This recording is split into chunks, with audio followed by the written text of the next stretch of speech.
My sister posted a picture of my packed bags on Instagram for all of Atlanta to see. The caption read, "The 31-year-old leech is finally gone, and I am no longer cooking for my unemployed sister." Within an hour, it had over 1,400 likes. My own family laughed as they threw me out into a thunderstorm, handing me a crumpled $100 bill like a beggar. I just smiled like the post and walked out into the rain. They had absolutely no idea they had just evicted the woman who secretly owned the very roof over their heads. Before I continue this story, let me know where you are watching from in the comments below. Hit like and subscribe if you have ever had to stand up to family who underestimated your worth. The sharp sound of my suitcase zipper echoed through the grand hallway of our family estate in Buckhead. I packed the last of my silk blouses, moving with a calm precision that seemed to infuriate the people standing behind me. Aaliyah, my 28-year-old sister, leaned against the mahogany doorframe, holding her phone high in the air. She threw her head back and laughed, a bright artificial sound she reserved for country club dinners and social media videos. "Listen to this one," she announced, her manicured finger scrolling down her glowing screen. Aunt Brenda just commented, "Remember when Sienna cried at 22 because KFC rejected her application, and she is still unemployed? What an absolute tragedy." Aaliyah giggled, leaning into the shoulder of her husband Connor. Connor, a 30-year-old finance broker with perfectly styled hair and an arrogant smirk, wrapped his arm around her waist and snickered. "Honestly," Aaliyah, Connor said, his voice dripping with that familiar condescension he always directed at me, "your parents should have started charging her rent 5 years ago. I cannot believe you all let her freeload in this mansion while the rest of us are actually building wealth and contributing to society.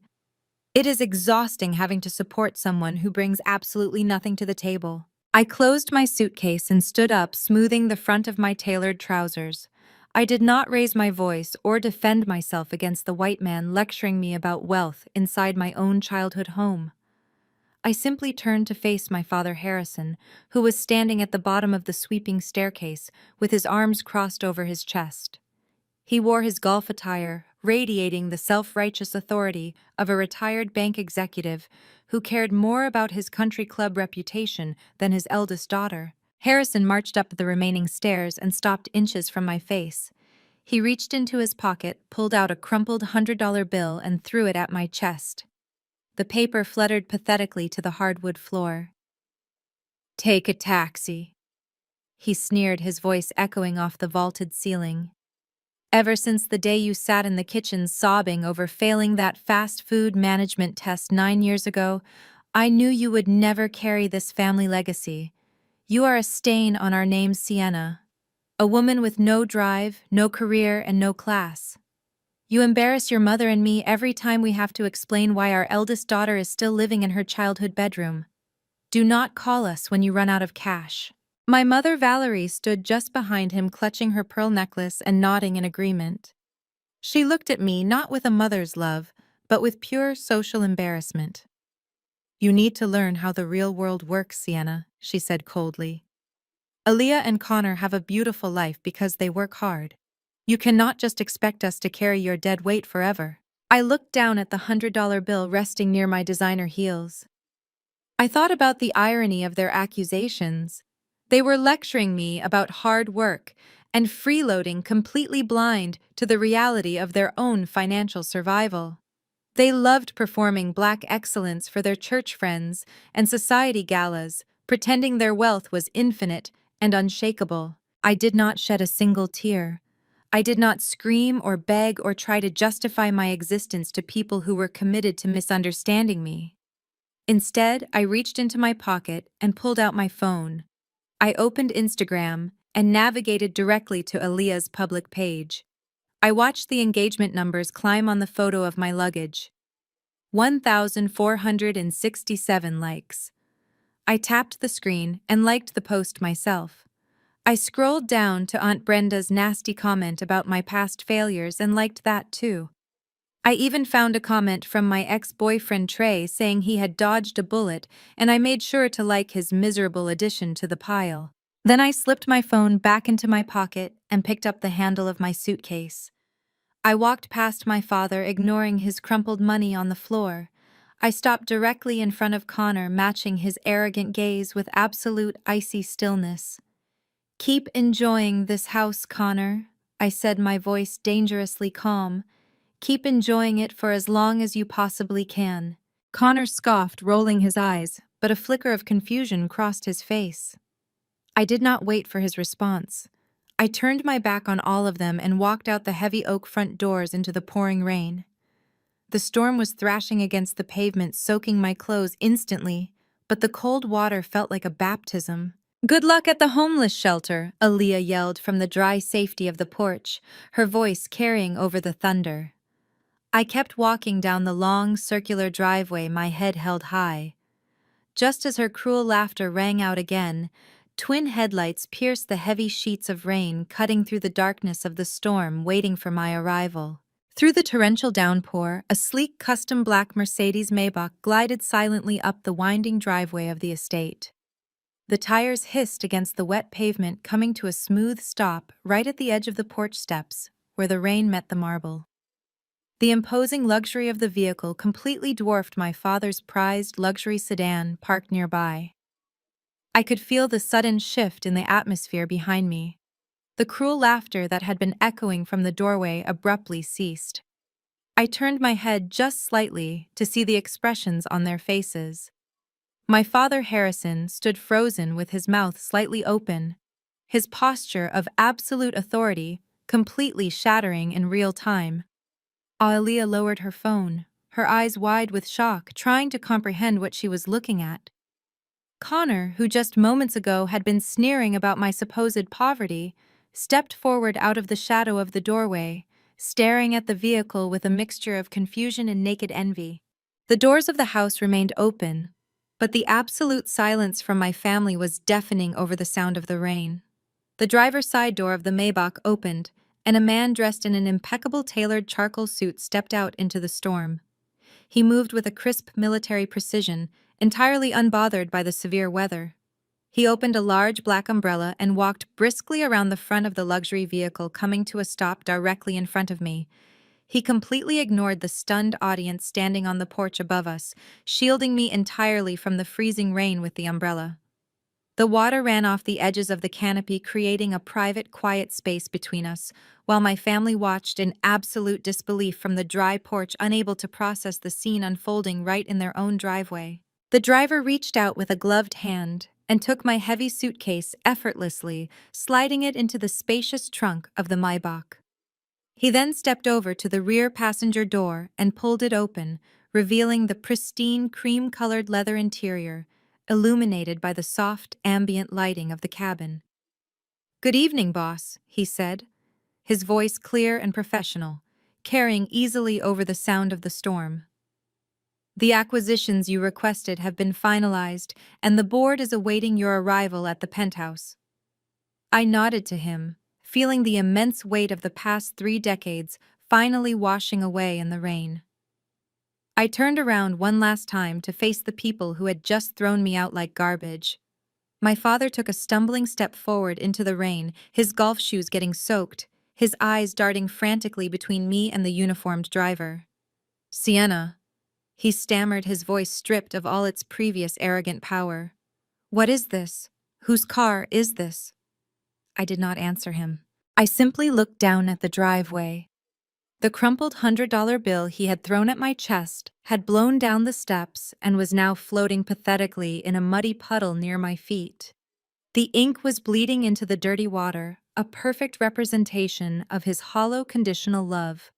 I stepped right over it without a second glance.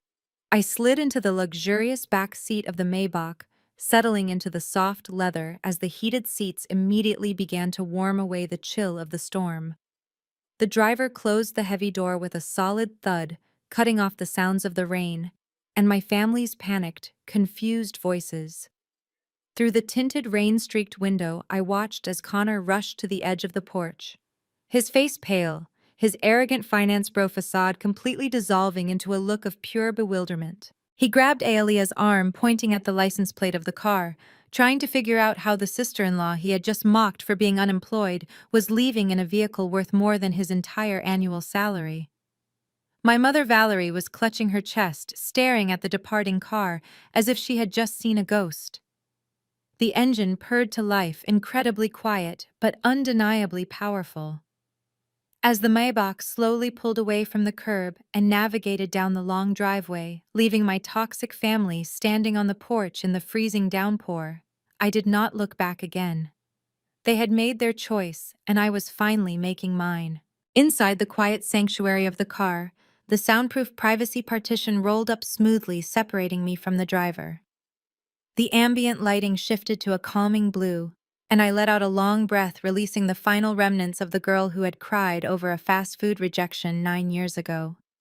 I reached into the center console and pulled out my secure encrypted tablet.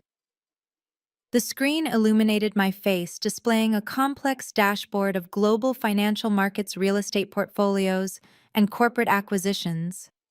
I was not an unemployed failure hiding in my childhood bedroom.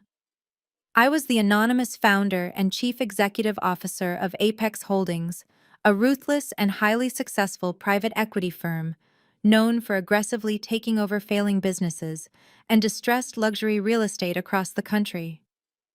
I had spent the last several years building a massive financial empire entirely under the radar, while letting my family believe I was doing nothing with my life. The notification light on the tablet began to flash and the secure line chimed through the car's audio system. I pressed the screen to accept the call. The voice of my lead attorney filled the quiet cabin, sounding incredibly satisfied. "Good evening, Miss Williams," my lawyer said respectfully. "I am calling to confirm that we have successfully acquired the debt portfolios you requested this afternoon. The paperwork is fully signed and secured. We now completely own Connor's commercial business loans, which are currently in severe default. And more importantly, we have also successfully purchased the secret second mortgage your parents took out on their estate. We hold all the cards now. What are your orders?" The next morning, the sun broke through the storm clouds, casting a brilliant golden glow over the massive Atlanta skyline. I sat in the floor-to-ceiling glass living room of my Buckhead penthouse, wrapping a heavy silk robe tighter around my shoulders. My phone rested on the cold marble kitchen island, buzzing continuously with an endless stream of notifications. It had only been 24 hours since Ayalea posted that photo of my packed luggage out in the rain, but day one of my absence had already turned into a massive public spectacle for the city's upper echelon. The post had gone completely viral within the tight-knit circles of Atlanta's Black elite. The engagement metrics were skyrocketing as the local country club members and prominent churchgoers treated my supposed downfall like a weekend sporting event. My phone chimed again, and I picked it up to see a flood of new messages from my cousin Marcus, the only relative who had ever seen past my parents' deeply toxic facade. Marcus was quietly forwarding me dozens of screenshots from a new private family group chat that Aunt Brenda had created late last night. She had predictably excluded me from it, but the title of the chat was loudly visible in the screenshots the freeloaders exit. I swiped through the digital images, watching my own blood relatives roast me with absolute glee.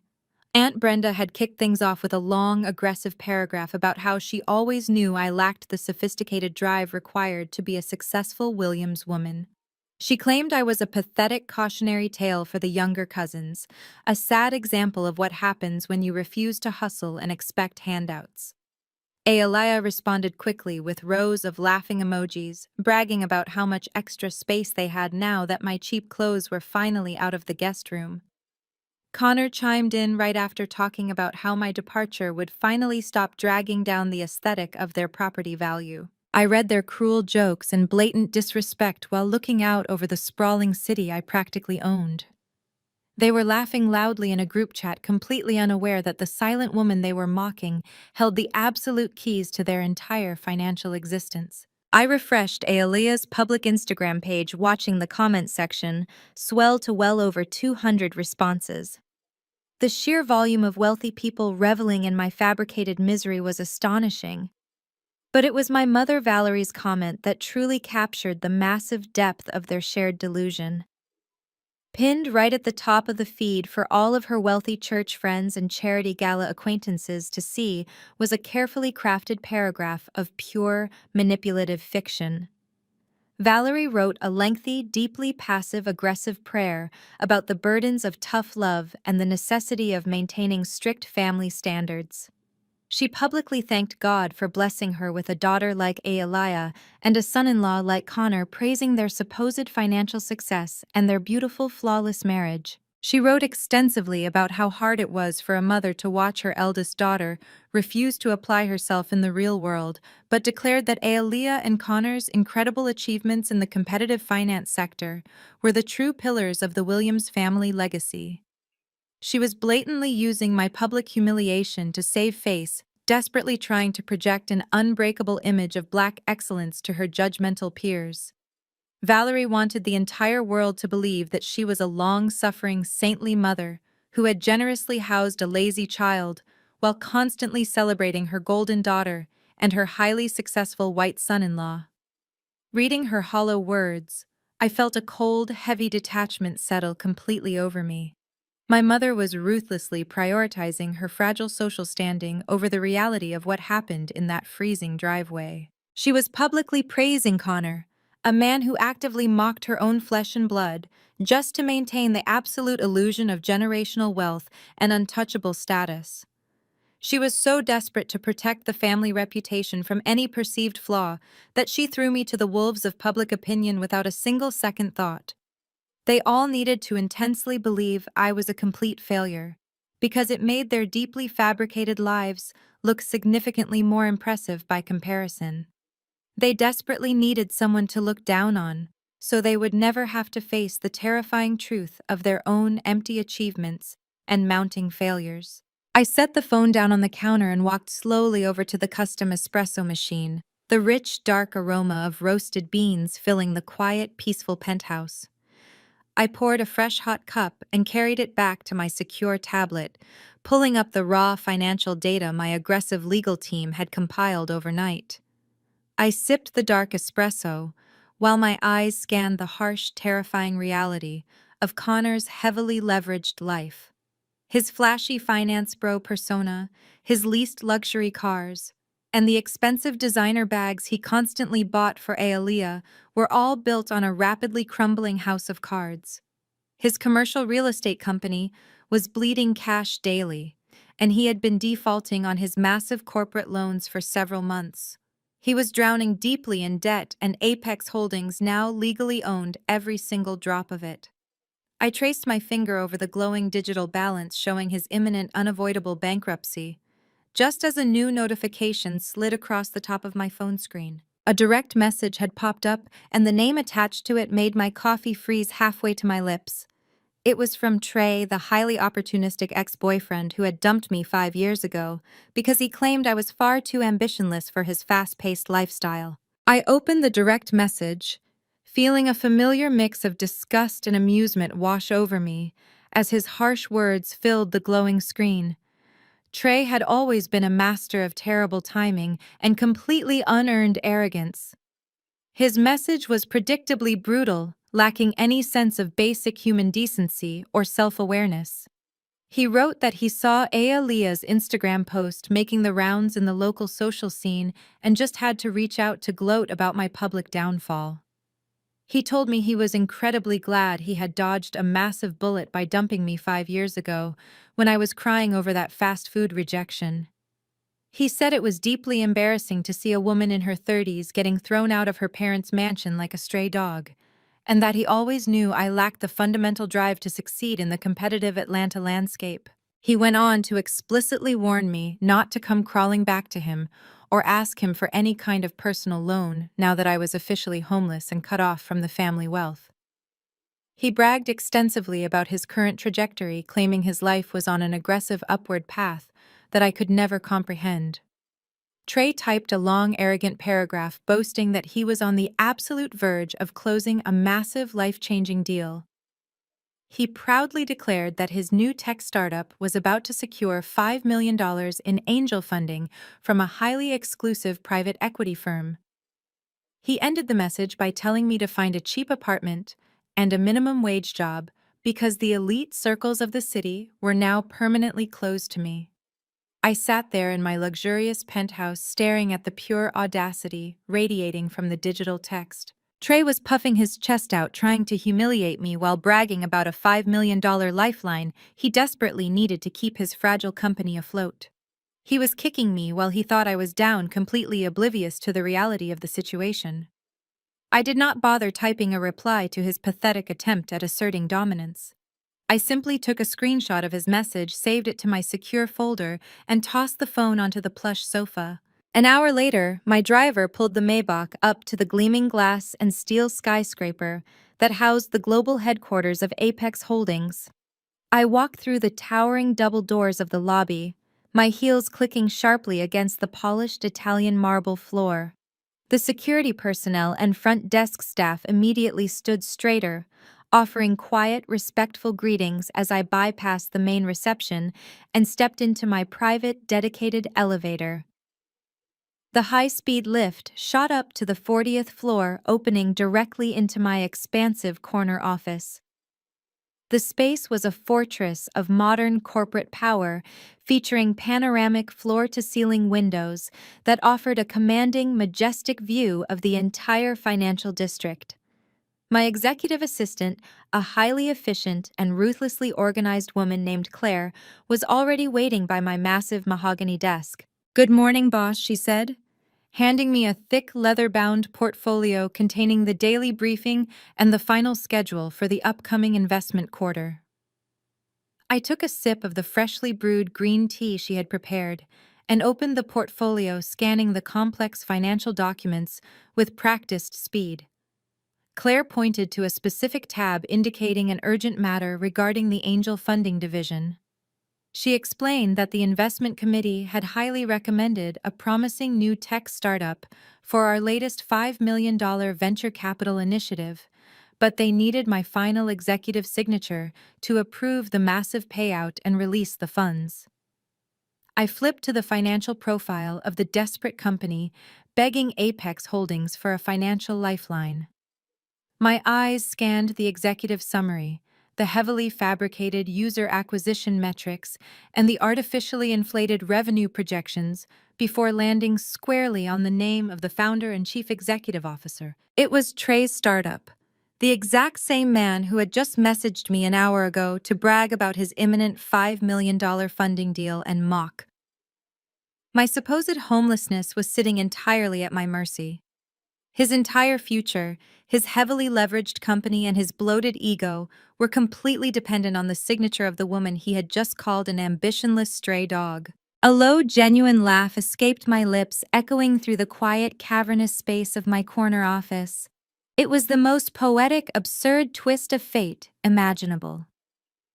Claire watched me with mild curiosity as I closed the leather portfolio and slid it back across the smooth mahogany desk. I did not reach for my gold fountain pen to sign his funding approval. Instead, I leaned back in my ergonomic leather chair, steepling my fingers as a brilliant and utterly ruthless plan formed in my mind. I looked up at my assistant, my voice cool and perfectly steady. I told her to approve him, to advance to the absolute final pitch stage, but to bypass the standard committee review process.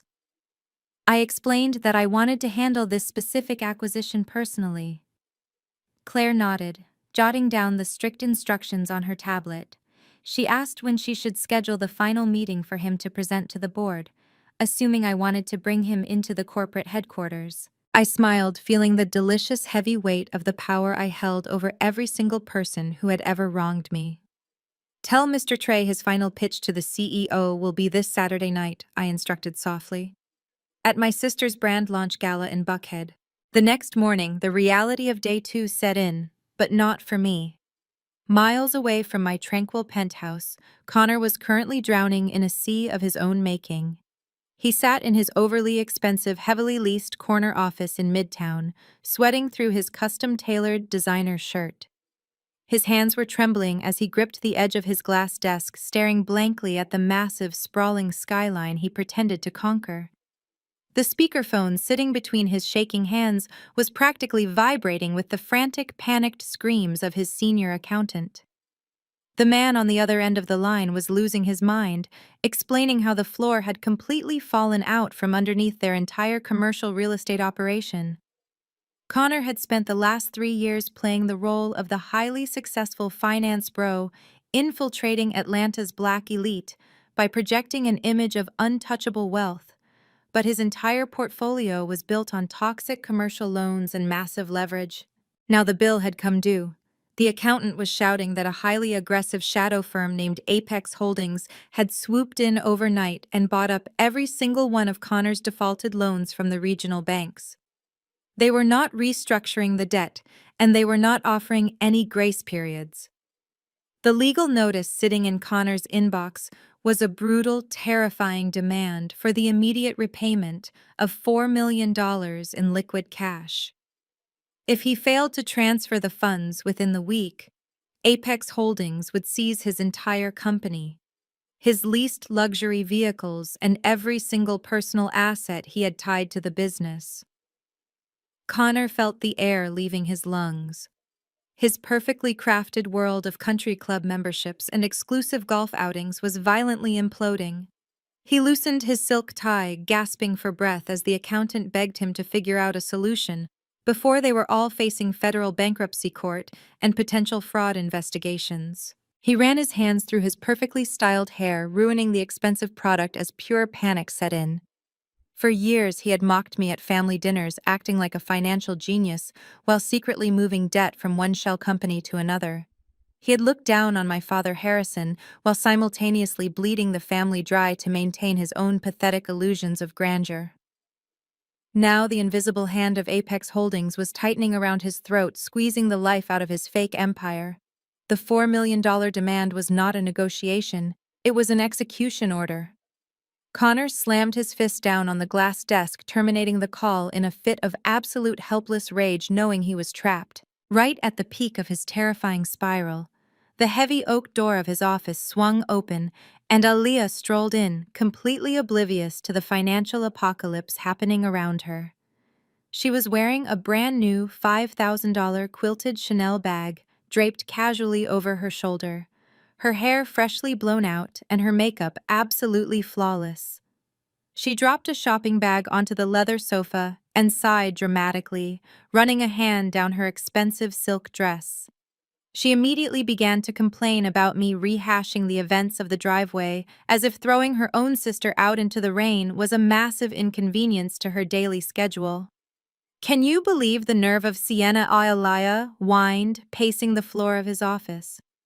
"My mom is still upset because Aunt Brenda keeps bringing up the fast food story in the group chat and asking if Sienna is sleeping on a park bench yet. It is so embarrassing for our family brand. I had to go buy this Chanel bag just to calm my nerves." Connor stared at her, his eyes wide with a mixture of disgust and absolute terror. Aaliyah kept talking, oblivious to the red creeping up his neck. She said they needed to host a lavish champagne brunch this weekend, before her brand launch gala, just to show everyone they were unbothered by the unemployed leech ruining their vibe. Connor finally snapped. His voice cracked like a whip, echoing sharply through the glass office. "Shut up, Aaliyah!" he roared, slamming his hands down on the desk so hard the monitor shook. "Just shut your mouth for 1 single second." Aaliyah froze, her jaw dropping in shock. Connor never yelled at her like that. They always played the perfect power couple for Instagram, but the massive cracks in their deeply toxic marriage were suddenly splitting wide open. "We are broke, Aaliyah!" he screamed, his face turning purple as he pointed a shaking finger at her new designer bag. "We do not have $5,000 for a purse. We do not have money for a champagne brunch. My company is completely underwater, and a private equity firm just called in a $4 million debt that I cannot pay.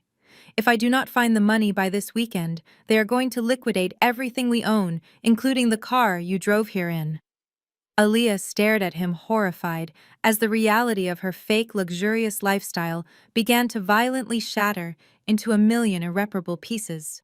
Connor ignored her sudden, pathetic tears and practically shoved her out of his office, locking the heavy door behind her. He scrambled back to his desk, his hands violently trembling as he dialed his most connected corporate broker. The moment the man answered, Connor was practically hyperventilating into the receiver. "Listen to me," he begged, his voice stripped of all its usual arrogance. "You have to find out who the CEO of Apex Holdings is. I do not care what it costs or who you have to bribe, just get me a name. My wife is hosting a massive brand launch gala this Saturday night in Buckhead. If I have to, I will track this CEO down and beg them on my knees in front of the entire city. Just get me a meeting." Connor hung up and paced the floor, chewing on his thumbnail like a cornered rat.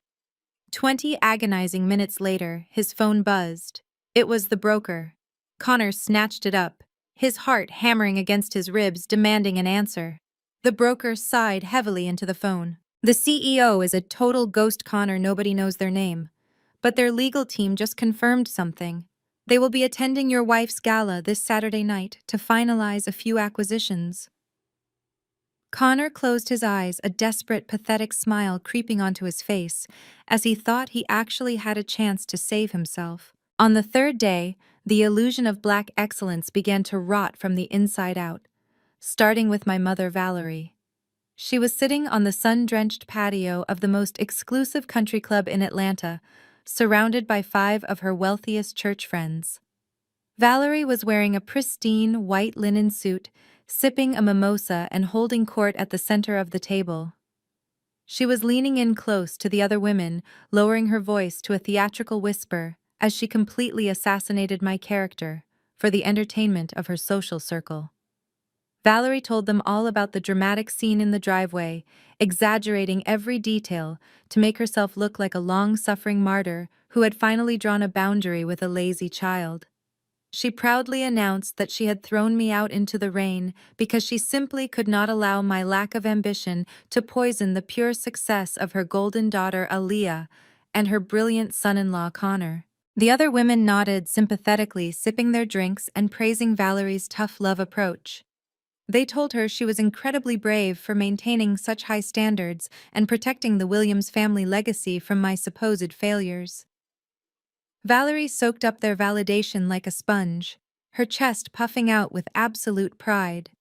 She bragged extensively about Connor's massive finance empire and Aalia's upcoming brand launch gala, promising the women it would be the social event of the year. When the waiter approached the table with the leather-bound check folder for the $400 lunch bill, Valerie waved her hand dismissively and offered to cover the entire table. It was a classic power move designed to solidify her status as the wealthy, generous matriarch. She pulled her platinum credit card from her designer purse and handed it to the waiter with a practiced, arrogant smile. The waiter bowed his head slightly and walked away toward the register, while Valerie continued to boast about the luxury vehicles Connor had just purchased. A few minutes later, the waiter returned, but his posture was rigid, and his face was tight with polite discomfort. He leaned down close to Valerie's ear, speaking softly, so the other women would not hear. But his words cut through her vanity like a knife. "I am so sorry, Mrs. Williams," the waiter whispered apologetically, "but your card has been declined." Valerie's smile froze instantly on her face. She let out a forced, nervous laugh, claiming it was just a silly bank error or a security freeze due to her extensive charity donations. She quickly dug into her purse and handed him a second card, her hands trembling slightly as the other women pretended not to notice the awkward delay. The waiter returned 2 minutes later, shaking his head with a look of genuine pity. "I apologize again, Mom, but this card was also declined for insufficient funds." Valerie felt the blood drain completely from her face as the suffocating weight of public humiliation crashed down on her shoulders. She managed to scrape together enough cash from the bottom of her purse to cover her portion of the bill, forcing her confused friends to split the rest of the tab. She practically ran out of the country club, her face burning with deep shame as she retreated to the privacy of her car. Her hands shook violently as she locked the doors and immediately dialed my father, Harrison. The moment he answered, she erupted into a frantic, panicked whisper, demanding to know why both of her primary accounts were completely frozen. Harrison sounded exhausted, his voice heavy with a dark, terrifying reality they had been hiding from the entire community for years. Valerie was screaming into the phone about the profound embarrassment she had just suffered in front of the church elders. But Harrison cut her off with a harsh, desperate tone. "The bank froze everything, Valerie," he admitted, his voice cracking under the immense pressure. "They are calling in the debts because we missed the last 3 payments on the house." Valerie gasped, clutching the leather steering wheel as the massive lie they had been living finally caught up to them. 3 years ago, when Connor's very first commercial real estate venture had quietly imploded and faced total bankruptcy, Harrison and Valerie had made a disastrous choice. They were so obsessed with maintaining the flawless image of their successful white son-in-law and their golden daughter that they secretly took out a massive second mortgage on the ancestral Williams estate. They had completely leveraged the generational mansion, taking out hundreds of thousands of dollars to quietly bail Connor out and hide his massive failure from the Atlanta elite. They had risked the very roof over their heads just to keep up the artificial appearance of untouchable wealth, always assuming Connor would eventually strike it rich and pay them back. But Connor never paid them back. Instead, he kept sinking deeper into debt, borrowing more money to lease luxury cars and buy Aaliyah expensive gifts to keep up the charade. Harrison and Valerie had been quietly drowning for months, draining their retirement accounts just to make the minimum monthly payments on the massive secret mortgage. They had kicked me out into the rain for being broke while they were literally suffocating under a mountain of hidden debt caused by the very man they constantly praised. Harrison was standing in the grand foyer of the sprawling mansion, staring blankly at a thick manila envelope that the postman had just delivered, requiring his direct signature. The logo printed on the top corner of the heavy paper belonged to a private equity firm he had never heard of before today. Apex Holdings. He told Valerie to stop crying and listen to him as he tore open the seal with trembling fingers. His eyes scanned the harsh legal jargon printed on the crisp white paper, and his heart stopped completely in his chest. It was not a warning from their usual bank. The local bank had sold their deeply defaulted mortgage to an aggressive shadow firm.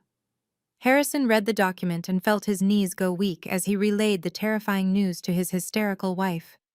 "Valerie, we do not have time to worry about country club lunches," Harrison said, his voice dropping to a hollow, terrified whisper that echoed through the empty mansion. "Apex Holdings just sent us a formal notice of default. If we do not pay $150,000 by this coming Monday, they are foreclosing on the house." On the 4th day, the anticipation for the brand launch gala had reached a fever pitch within the local social scene. Aunt Brenda, who had always acted as the unofficial public relations manager for the Williams family, decided to take the public humiliation campaign to a completely new level. She was sitting in her lavishly decorated living room, scrolling aggressively through her social media feeds, looking for another opportunity to elevate Aaliyah while stomping on my non-existent reputation. Brenda crafted a highly produced countdown post for the gala, complete with sparkling graphics, and tagged nearly every prominent member of Atlanta's Black elite. She made sure to prominently tag my inactive account right in the center of the post so that anyone viewing the digital invitation would immediately think of the disgraced, unemployed sister who was supposedly sleeping on a park bench.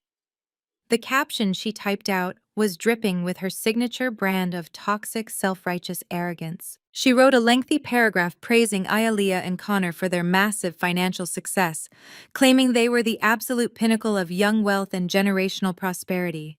Then she dropped the final insult, a direct targeted warning aimed squarely at me. Brenda typed out the words, "Reminder, in this family, we celebrate winners and true visionaries. Losers can watch the glamorous festivities from the wet sidewalk where they belong." She hit post and immediately sent a screenshot of her cruel masterpiece directly into the private family group chat, demanding praise from Valerie and Harrison for defending the family honor. The notification popped up on my secure phone screen, A pathetic, desperate attempt to draw a reaction from the woman they all believed was utterly broken and defeated. Brenda had spent her entire adult life riding the coattails of my parents' supposed wealth, and now she was ruthlessly mocking the very person who secretly held the deed to the roof over her own head. She had no idea the massive storm that was gathering just beyond her pristine horizon. I did not engage with the notification. I simply swiped it away with a calm, dismissive flick of my finger, entirely unbothered by the pathetic buzzing of a dying insect. I was standing perfectly still in the center of a heavily mirrored private fitting room, located in the most exclusive boutique in the city. The soft ambient lighting highlighted the rich, flawless texture of the garment I was currently wearing. I was not shopping for discount clothes or begging for handouts. I was being meticulously fitted for a custom-tailored blood-red Tom Ford power suit. The master tailor, an older gentleman with decades of experience dressing the global elite, was kneeling on the plush carpet carefully pinning the hem of the vibrant crimson trousers. The color of the suit was intentional, a bold, aggressive, and utterly commanding shade of deep red that demanded absolute submission from anyone in the room.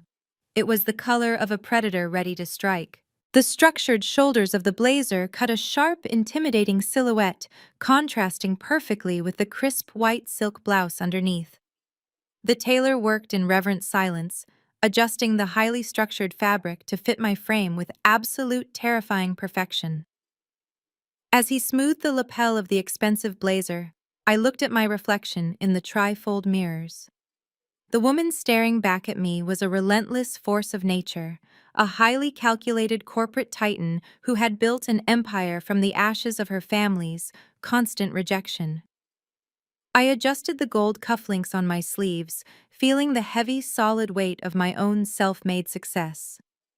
Aaliyah and Connor were likely sweating over their maxed-out credit cards trying to rent designer outfits to maintain their fragile facade, while I was dropping thousands of dollars on a bespoke suit simply to wear as my armor for their financial execution. The tailor stepped back, nodding in profound satisfaction as the blood-red fabric draped flawlessly across my body. He murmured a quiet compliment about how the aggressive color suited my fierce energy perfectly.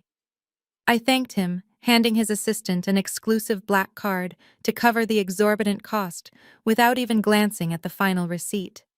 The suit was not just clothing, it was a physical manifestation of the absolute ruin I was about to bring down upon the people who had mocked my existence. Just as the tailor finished packing the pristine garment into a heavy protective garment bag, the heavy velvet curtains of the private fitting room parted.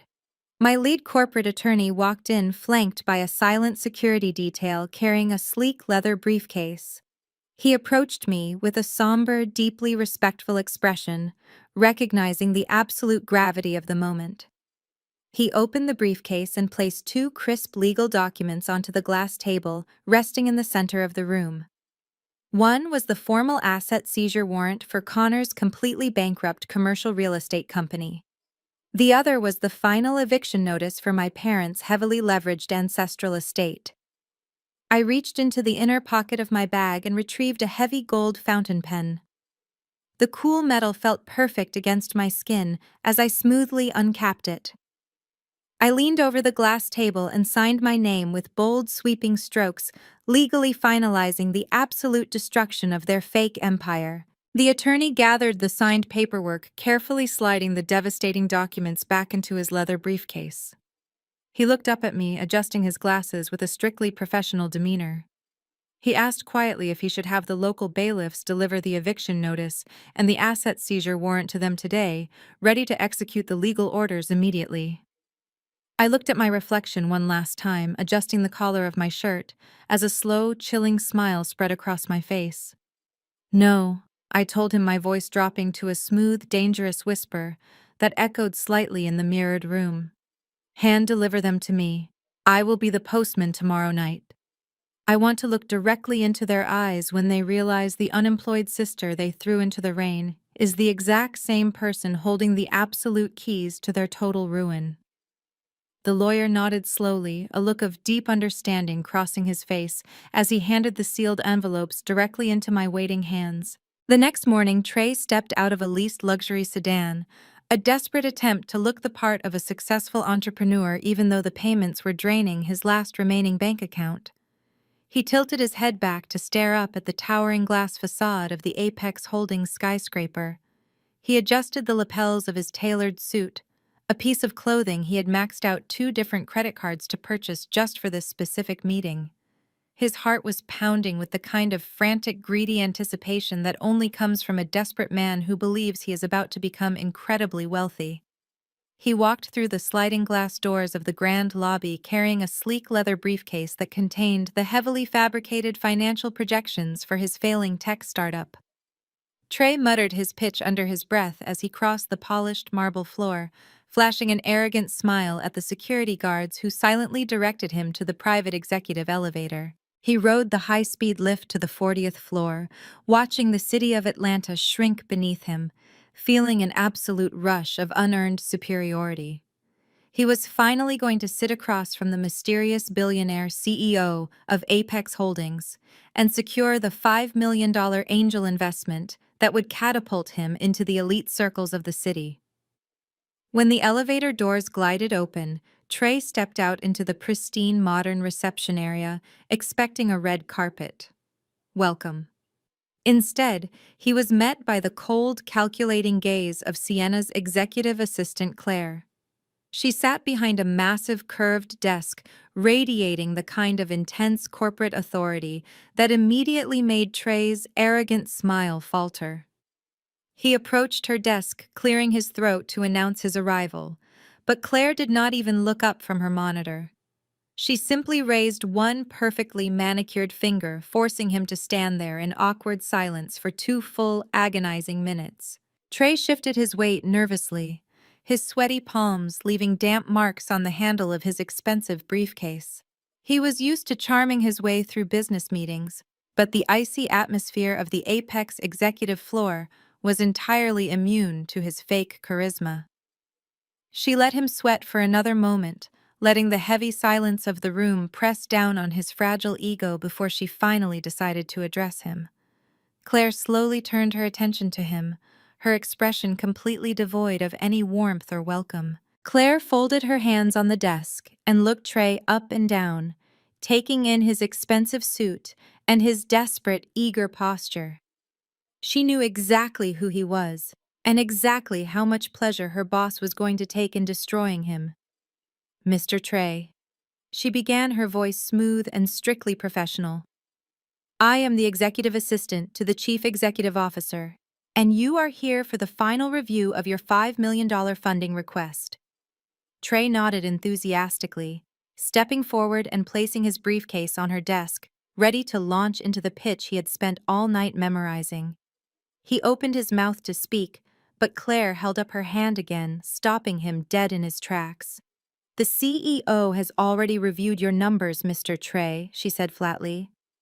Every single metric, every user acquisition projection, and every revenue forecast you submitted has been thoroughly analyzed by our internal acquisitions team. Trey swallowed hard, a sudden flash of panic hitting him as he thought about the blatantly manipulated data hiding inside his portfolio. He tried to force a confident laugh, assuring her that his startup was on the verge of revolutionizing the tech industry. Claire did not smile. She leaned forward slightly, her eyes locking onto his with terrifying intensity. The CEO is a highly private individual who demands absolute honesty above all else, Mr. Trey. And they have taken a very specific personal interest in your company and your trajectory. Because of the unique nature of this particular investment, the CEO has decided to bypass the standard boardroom presentation. Trey's panic instantly dissolved back into blinding arrogance. He assumed his fabricated numbers were so impressive that he was receiving special treatment from a billionaire. Claire pulled a heavy cardstock envelope from her drawer and slid it across the desk toward him. The CEO will give you the final verdict and sign the funding agreement tomorrow night, she instructed smoothly. They have arranged to meet you at the Buckhead Brand Launch Gala, hosted by Aaliyah Williams, where you will deliver your final pitch directly to the CEO. Trey snatched the envelope, his hands shaking with pure, unfiltered greed, completely oblivious to the massive trap that had just snapped shut around his ankles. Trey practically sprinted out of the Apex Holdings building, his ego inflated to astronomical proportions. He pulled out his phone the moment he stepped onto the sidewalk, his fingers flying across the screen as he drafted an urgent text message directly to Aaliyah. "Make sure I get absolute VIP access tomorrow night," he typed aggressively, "because I am closing a $5 million deal with a billionaire CEO right in the middle of your party, so have a private table ready." Aaliyah, sitting in her heavily mortgaged mansion, received the message and squealed with delight. She immediately replied, promising him the best seat in the house, thrilled that her gala was going to be the backdrop for such a massive display of Black excellence and wealth. The entire fake empire was perfectly positioned for the party, totally unaware of the silent predator circling them. Miles away in her penthouse, Sienna sat on her velvet sofa staring at her encrypted phone. She opened the blocked family group chat, the one Aunt Brenda had created to mock her eviction. Using a backdoor administrative bypass her tech team had installed, Sienna watched her family trading shallow jokes and bragging about the upcoming gala. The message sat there on the screen like a ticking time bomb, waiting to detonate their entire world. She knew the panic it would cause. With a slow, deliberate smile, Sienna tapped the screen and dropped a single text message into the chat. "I have a massive gift for everyone tomorrow night." On the fifth day, the morning of the highly anticipated brand launch gala arrived, painting the Atlanta sky in bright, deceptive sunlight. Inside the heavily mortgaged walls of the Williams ancestral estate, the atmosphere was a chaotic mix of blinding arrogance and frantic vanity. Aaliyah and Valerie were sitting in the expansive master suite, wrapped in matching silk robes, while a team of expensive hair and makeup artists hovered over them. Aaliyah was holding her phone up to the bright vanity mirror, staring at the single text message I had dropped into the family group chat the night before. She let out a loud, mocking laugh that echoed sharply off the high ceilings. "She is probably bringing discount coupons to beg for a room at the hotel," Aaliyah sneered, tossing the phone onto the marble vanity. "She is so desperate for attention now that she realizes nobody in the city wants anything to do with a broke 31-year-old failure." Valerie nodded vigorously, adjusting her posture as a stylist sprayed a cloud of expensive hairspray around her head. Valerie was clinging to her absolute delusion, deliberately ignoring the terrifying notice of default that was currently locked inside her husband's desk drawer. She completely dismissed my text as a pathetic empty threat from a jealous older sister. "Do not let her ruin your energy today, Aaliyah." Valerie soothed, her tone dripping with toxic motherly pride. "You are the absolute star of the family. Your brand launch tonight is going to cement our status in the community forever, and if Sienna actually dares to show her face at the venue, I will personally have the security guards throw her back into the street where she belongs." They clinked their crystal glasses of morning mimosas together, totally intoxicated by their own fabricated superiority. They spent the next hour gossiping about which high-profile guests would be attending the gala, completely oblivious to the financial slaughterhouse waiting for them. Down the hall in the sprawling guest suite, the illusion of perfection was rapidly disintegrating. Connor was standing in front of the bathroom mirror, sweating profusely as he aggressively chugged amber whiskey straight from a heavy crystal decanter. His hands were shaking so violently that he spilled the expensive liquor down his chin. He slammed the glass down and frantically wiped his face, staring at his pale, terrified reflection. He was desperately trying to adjust his silk bow tie, but his fingers felt numb and useless. The crushing weight of the $4 million debt Apex Holdings had called in was suffocating him. Connor leaned his forehead against the cold bathroom mirror, muttering his begging speech under his breath. He was obsessively practicing exactly how he was going to drop to his knees and grovel to the mysterious billionaire CEO of Apex Holdings at the gala tonight. He was rehearsing his pathetic pleas for an extension, trying to figure out how to completely surrender his dignity without Aaliyah finding out he was a massive fraud. Meanwhile, in the dark wood-paneled study downstairs, Harrison was experiencing his own private hell. He was standing behind his mahogany desk, aggressively popping antacid tablets into his mouth, chewing them into a chalky paste. His stomach was burning with an agonizing fire. The massive payment of $150,000 was due on Monday to stop the foreclosure of the mansion, and he had absolutely zero liquid cash to his name. He stared at the terrifying legal document from Apex Holdings, feeling the entire legacy of the Williams family crumbling into dust. But Harrison was a master of dangerous deception. He swallowed the chalky pills, took a deep, stabilizing breath, and forced his face into a rigid mask of pure, untouchable authority. He slipped into his custom-tailored tuxedo jacket, checking the reflection of his gold watch. He squared his shoulders and walked out of the study, projecting the absolute image of a wealthy, commanding patriarch. The stark, terrifying contrast between the women's arrogant ignorance upstairs and the men's suffocating silent terror downstairs was the perfect recipe for a catastrophic implosion. Harrison walked into the grand foyer and called out to his family, demanding they hurry up. Connor stumbled out of the guest room, reeking of expensive cologne and cheap whiskey, pasting a fake, confident smile on his face as he offered his arm to his oblivious wife. Miles away from their frantic, crumbling estate, I stepped out of the master bedroom of my luxury penthouse. The blood-red, custom-tailored Tom Ford suit fit my body like a flawless suit of armor. The sharp, structured lines of the crimson blazer radiated pure, absolute power, completely contrasting the crisp, white silk blouse underneath. I stood in front of the full-length mirror for a brief moment, feeling a profound, chilling calm wash over my entire being. There was no anxiety, no fear, and no lingering familial guilt. I walked over to the glass dining table and picked up the sleek black leather briefcase my attorneys had left for me. I opened the smooth silver clasps and carefully slid the two thick, terrifying legal envelopes inside. The asset seizure warrant for Connor's fake finance empire, and the final eviction notice for my parents' heavily leveraged ancestral mansion rested perfectly next to each other. I snapped the briefcase shut, the solid click echoing sharply in the quiet penthouse. I rode the private elevator down to the lobby, where the black Mercedes Maybach was already idling quietly by the curb.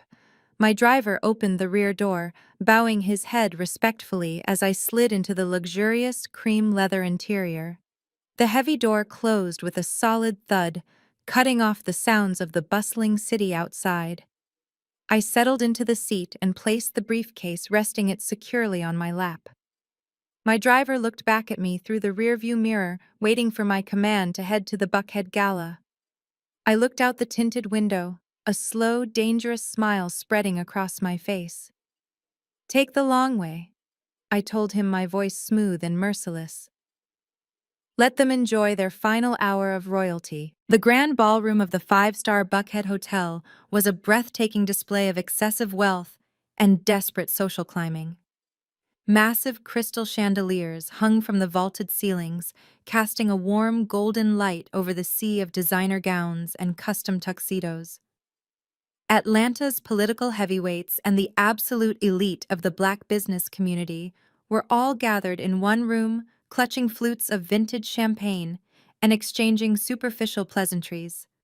The extravagant floral arrangements draped across the tables added to the heavy, suffocating scent of the room. The air was thick with expensive perfume and the relentless hum of aggressive networking. Right in the center of the glittering chaos, Aaliyah was holding court like a reigning queen. She was draped in a silver sequined gown that cost more than most people's annual rent, striking highly rehearsed poses for a swarm of local society photographers. Her smile was blindingly bright, completely artificial, and expertly crafted for maximum social media engagement. Valerie stood just outside, the flash of the cameras beaming with toxic pride as she watched her golden child command the attention of the room. Valerie was actively parading her fake success to the wives of prominent city councilmen, pretending the terrifying notice of default, burning a hole in Harrison's desk drawer, simply did not exist.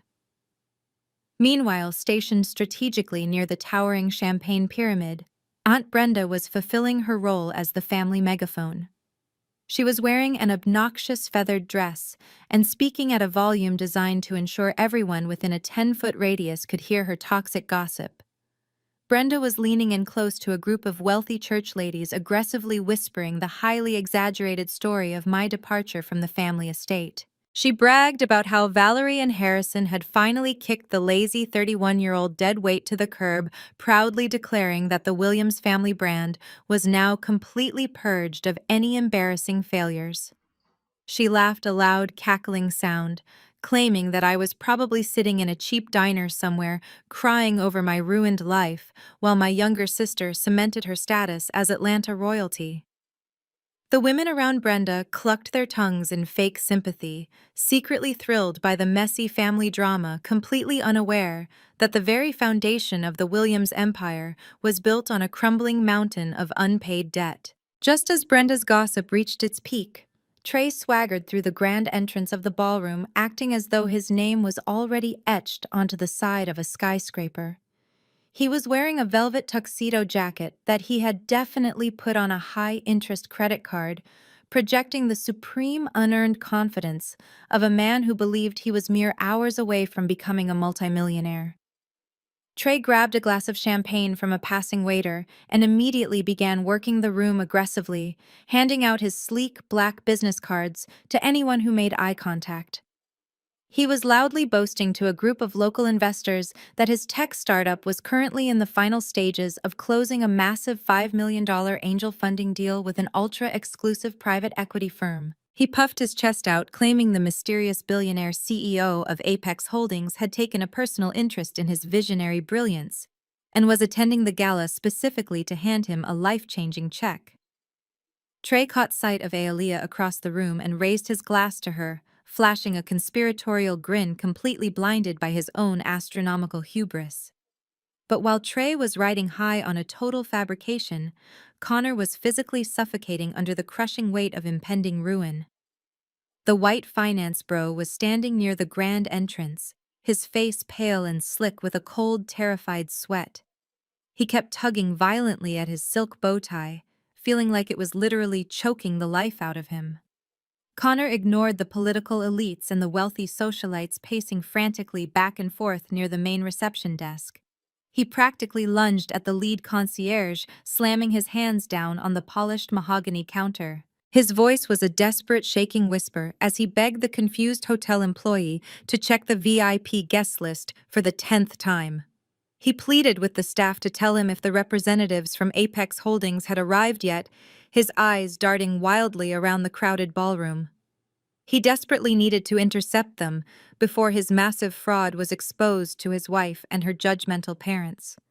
He told them his entire life depended on finding the CEO the second they walked through those doors.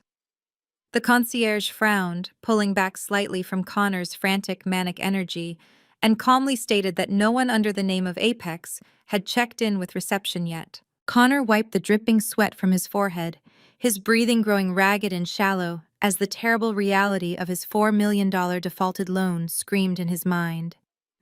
The live jazz band playing softly in the corner of the ballroom had just transitioned into a smooth, upbeat tempo, and Aaliyah was preparing to step up to the microphone for her grand welcoming speech. Harrison and Valerie were gathering near the front of the stage, positioning themselves perfectly for the cameras ready to bask in the blinding glow of their fabricated generational wealth. Suddenly, the heavy oak double doors at the main entrance of the grand ballroom swung open with a massive resonating thud that echoed sharply across the cavernous room. The sudden, forceful movement caught the attention of the event coordinator, who immediately signaled the jazz band. The music abruptly ground to a halting, discordant stop. A heavy, chilling silence rapidly washed over the sea of wealthy guests as hundreds of heads turned simultaneously toward the entrance. Everyone held their breath, unable to process the sudden disruption to the carefully orchestrated evening of flawless black excellence. I stepped slowly over the threshold, the blood-red Tom Ford suit radiating an aura of pure, absolute devastation. I was flanked on either side by two towering corporate lawyers in immaculate dark suits carrying sleek leather briefcases and followed closely by a silent, intimidating personal security detail. The entire room went dead silent. The heavy silence that blanketed the grand ballroom was suffocating. Every eye in the room was locked onto my blood-red suit and the towering corporate lawyers flanking my sides.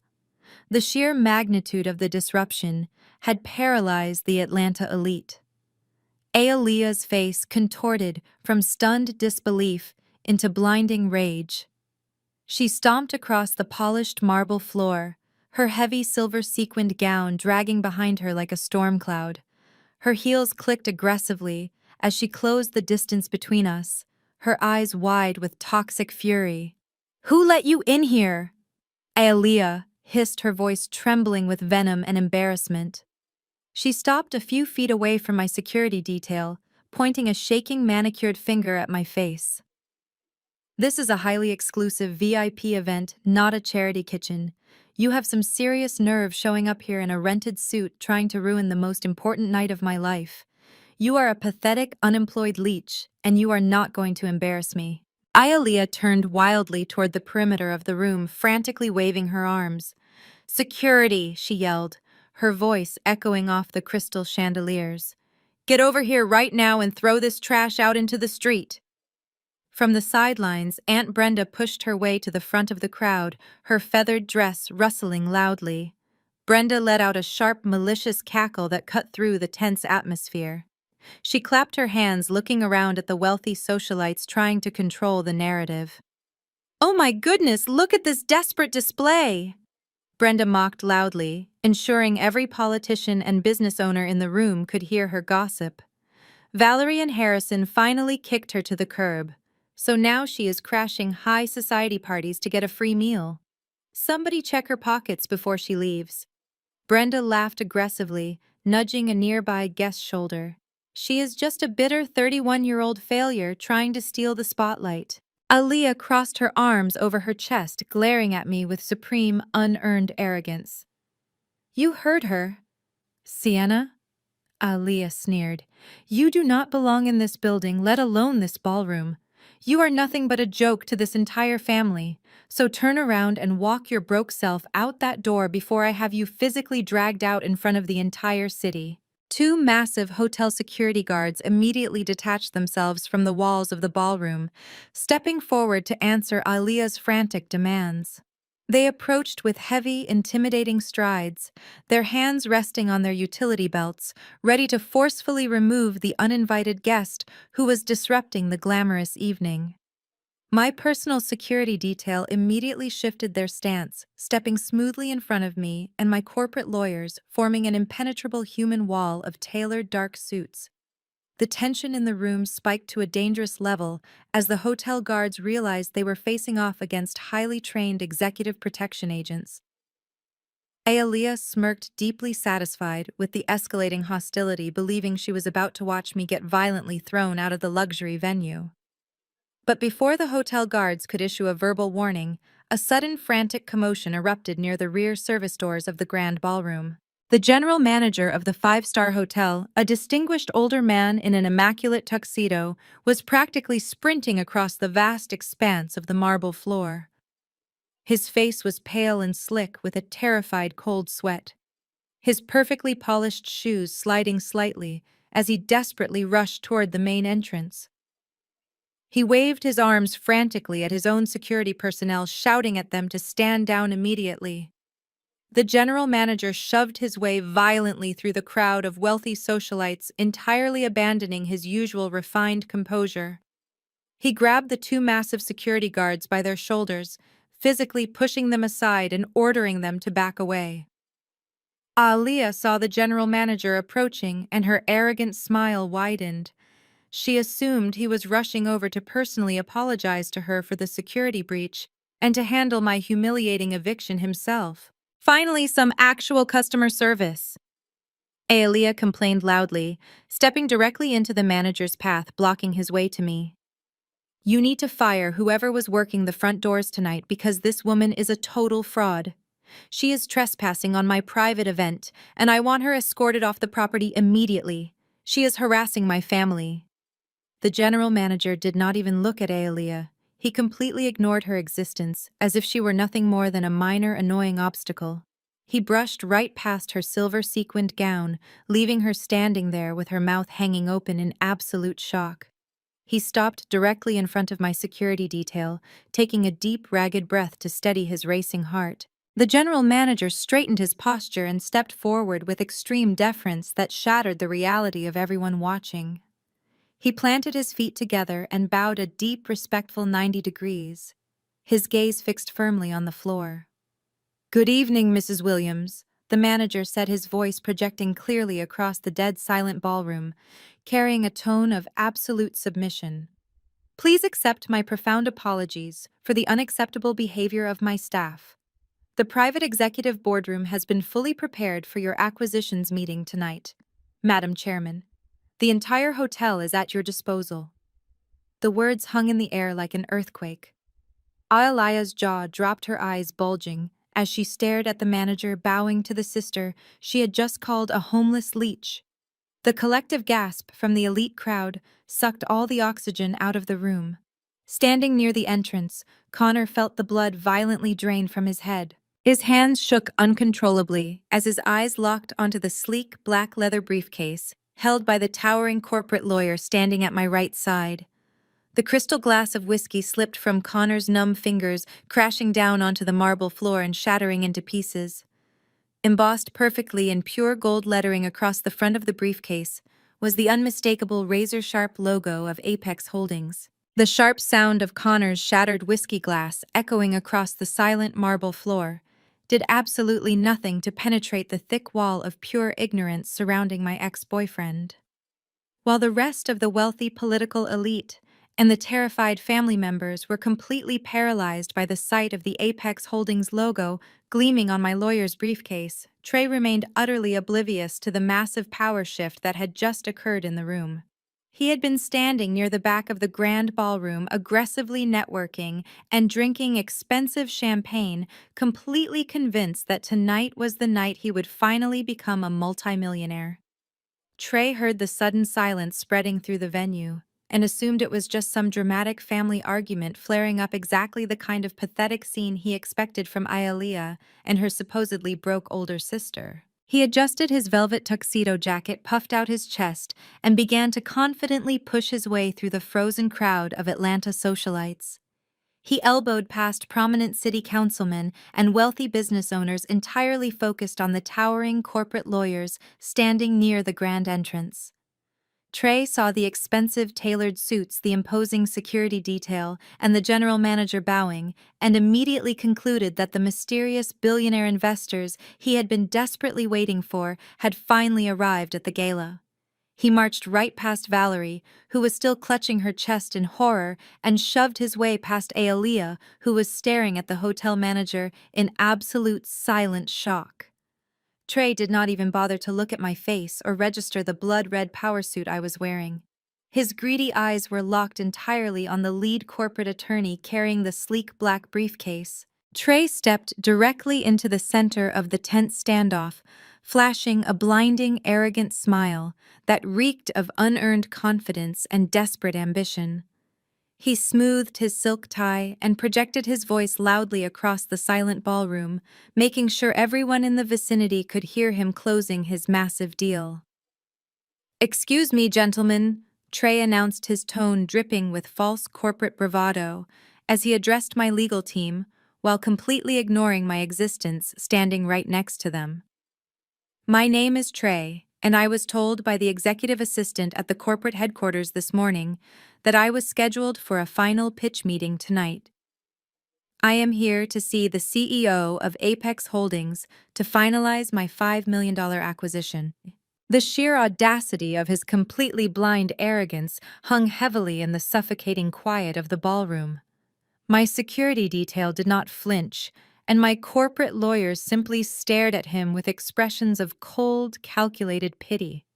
I took a slow, deliberate breath, letting the profound satisfaction of the moment wash over my entire body before I finally moved. I turned slowly to face the man who had mercilessly mocked my supposed homelessness just 24 hours ago in a direct message. I looked him up and down, taking in his least velvet jacket and his desperate, eager smile. "You are looking at her, Trey," I said, my voice smooth and completely devoid of any emotion, cutting through the tense air like a scalpel. Trey froze for a fraction of a second, his eyes finally locking onto mine. Then he let out a loud, obnoxious burst of laughter that echoed awkwardly against the crystal chandeliers. He threw his head back genuinely, believing that I had just made a pathetic, desperate joke to save face in front of my wealthy sister and the hotel staff. "Oh man, that is rich." Trey chuckled aggressively, shaking his head and looking around at the silent crowd, expecting them to join in on his cruel amusement. "Sienna, you really need to stop embarrassing yourself in public like this. I know you are upset about getting kicked out into the rain with nothing but a suitcase, but pretending to be a billionaire investor to impress Aaliyah's guests is just a whole new level of sad. Now please step aside so I can conduct actual business with the adults in the room." He reached his hand out toward my lead attorney, still wearing that smug, condescending smirk, completely refusing to accept the reality standing right in front of him. The attorney did not shake his hand. Instead, he looked at me, awaiting my silent command. I gave a single brief nod. The lawyer placed his thumb on the silver clasps of the Apex Holdings briefcase, popping them open with a sharp, metallic click. He reached inside and withdrew a thick, glossy folder bearing the exact logo of Trey's struggling tech startup. The lawyer held the document out with extreme formal deference, handing it directly to me. Trey's obnoxious laughter abruptly died in his throat. His arrogant smile instantly vanished completely, replaced by a look of pure, unadulterated terror as he recognized his own highly confidential proprietary pitch deck resting firmly in the hands of the woman he had just publicly humiliated. I held the heavy folder for a brief moment, feeling the absolute weight of his entire fabricated future resting in my palms. Then I opened my hand and let the pitch deck drop. The thick folder hit the polished marble floor with a heavy slap, spilling his meticulously falsified financial projections across the ground, right at his shiny, expensive shoes. "Your user data is entirely fabricated, Trey," I announced, my voice projecting clearly across the captivated audience of elite guests. "Your company is bleeding cash at an unsustainable rate, and your revenue forecasts are nothing but desperate lies to cover up your massive operational failures. I, the founder and chief executive officer of Apex Holdings, officially deny your $5 million funding request." I stepped closer, leaning in so my words would strike him with maximum devastating impact. "And because you submitted falsified financial documents to a private equity firm, good luck with the severe SEC audit I just triggered this afternoon." The blood drained completely from Trey's face. His legs gave out beneath him, and he collapsed heavily to his knees, landing right on top of his scattered, ruined pitch deck. A collective shocked murmur ripped through the elite crowd of onlookers as the reality of my absolute power finally set in. Standing near the shattered remains of his whiskey glass, Connor watched Trey fall to the floor, and a cold, paralyzing horror gripped his chest as he realized he was next. The sound of Trey's knees hitting the marble floor was the exact trigger that finally shattered the last remaining pieces of Connor's fragile sanity. The arrogant white finance bro who had spent the last 5 years parading around our ancestral estate like a modern-day savior, acting as though his mere presence elevated our black family brand, suddenly lost every single ounce of his fabricated swagger. The deep tan he had paid for at the country club seemed to completely wash away, leaving his face a sickly, terrifying shade of gray. The shattered pieces of his whiskey glass lay forgotten around his expensive shoes as his legs gave out and he stumbled forward. His desperate movements completely lacking any of his usual polished grace. He shoved his way blindly past the prominent city councilmen and wealthy business owners, knocking into the heavy floral arrangements as he practically sprinted across the ballroom floor. Aaliyah tried to grab his arm, reaching out with her heavy sequined sleeve to stop him from making a public scene, but Connor violently yanked his arm away entirely, ignoring his confused wife. He closed the distance between us, panting heavily, his perfectly styled hair now a chaotic mess falling over his terrified eyes.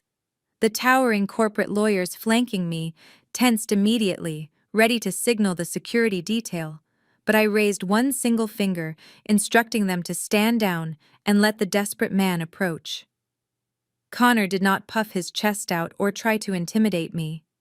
Instead, the man who had mercilessly laughed at me while tossing my luggage into the freezing rain just 24 hours ago physically crumpled right in front of my blood-red suit. Tears were openly streaming down his face, ruining his arrogant facade as he stared at the Apex Holdings logo gleaming on the briefcases. His voice broke, cracking into a pathetic, high-pitched whine that echoed across the dead-silent ballroom. "Sienna, please," he begged, his hands shaking violently as he reached out as if trying to physically grasp onto my expensive blazer. "You are Apex, my company Sienna. It is all I have. Please, you cannot do this. I am your brother-in-law." I did not flinch. I stood perfectly still, staring down at the pathetic weeping man who had spent years making me feel like a worthless outsider in my own home. I looked at his expensive, tailored suit, the one he had likely purchased using the toxic commercial loans my firm had just bought for pennies on the dollar.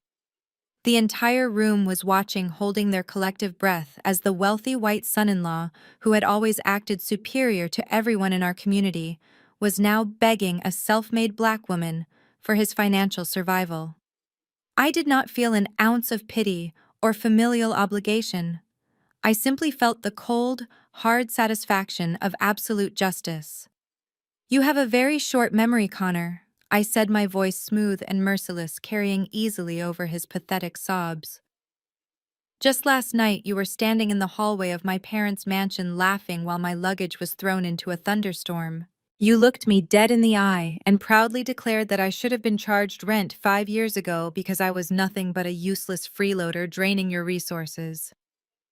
I tilted my head slightly, watching the sheer terror widen his bloodshot eyes.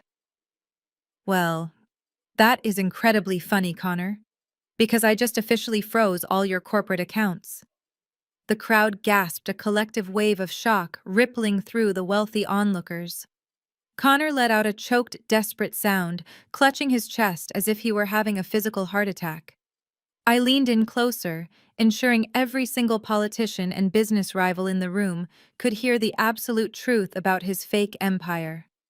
"You have been playing the role of the wealthy, successful investor for years, looking down your nose at my father, and using my sister's social status to secure fraudulent commercial loans. You leased those luxury cars, you bought Aaliyah, that $5,000 Chanel bag, and you funded your entire lifestyle using aggressively leveraged debt that you could never repay. And when the regional banks got tired of your constant defaults, they sold your worthless, toxic debt to Apex Holdings." Connor let out a loud, agonizing wail, dropping to his knees right next to the ruined tech founder Trey. He was openly hyperventilating, his face buried in his trembling hands, as the reality of his total financial execution finally destroyed him. I did not wait for him to catch his breath. I held out my hand, and my lead attorney immediately placed the thick, crisp legal envelope directly into my palm. I dropped the formal asset seizure warrant right onto Connor's shaking lap. Aaliyah, who had been standing frozen in absolute horror, finally broke out of her paralysis. She shoved her way past the silent crowd, her silver sequined gown catching the light as she rushed forward. Her face was contorted in blinding panic, looking frantically from her weeping husband on the floor to the terrifying legal documents sitting in his lap. "What did you do?" Aaliyah screamed, her voice shrill and hysterical, echoing violently off the crystal chandeliers. "You are ruining my husband. What did you do to him?" I turned slowly to look at my golden sister, my expression entirely devoid of any warmth. "Welcome to your future, Aaliyah," I said, my voice dropping to a cold, chilling whisper. "Dating a bankrupt." Aaliyah's jaw dropped, her hands flying to her mouth as the devastating reality crashed down upon her. But before she could formulate a response, the heavy, aggressive sound of footsteps stomped across the marble floor. Harrison stormed out from the edge of the crowd, pushing past the catering staff with brutal force. His face was a dangerous, terrifying shade of purple, the veins bulging violently in his neck as he glared at me. "How dare you destroy your sister's husband?" he roared, his voice filled with absolute blind rage. "You are a disgrace to this family." Harrison marched forward, his polished Oxford shoes slapping aggressively against the marble floor, his chest puffed out in a desperate final attempt to assert his dominance over the room.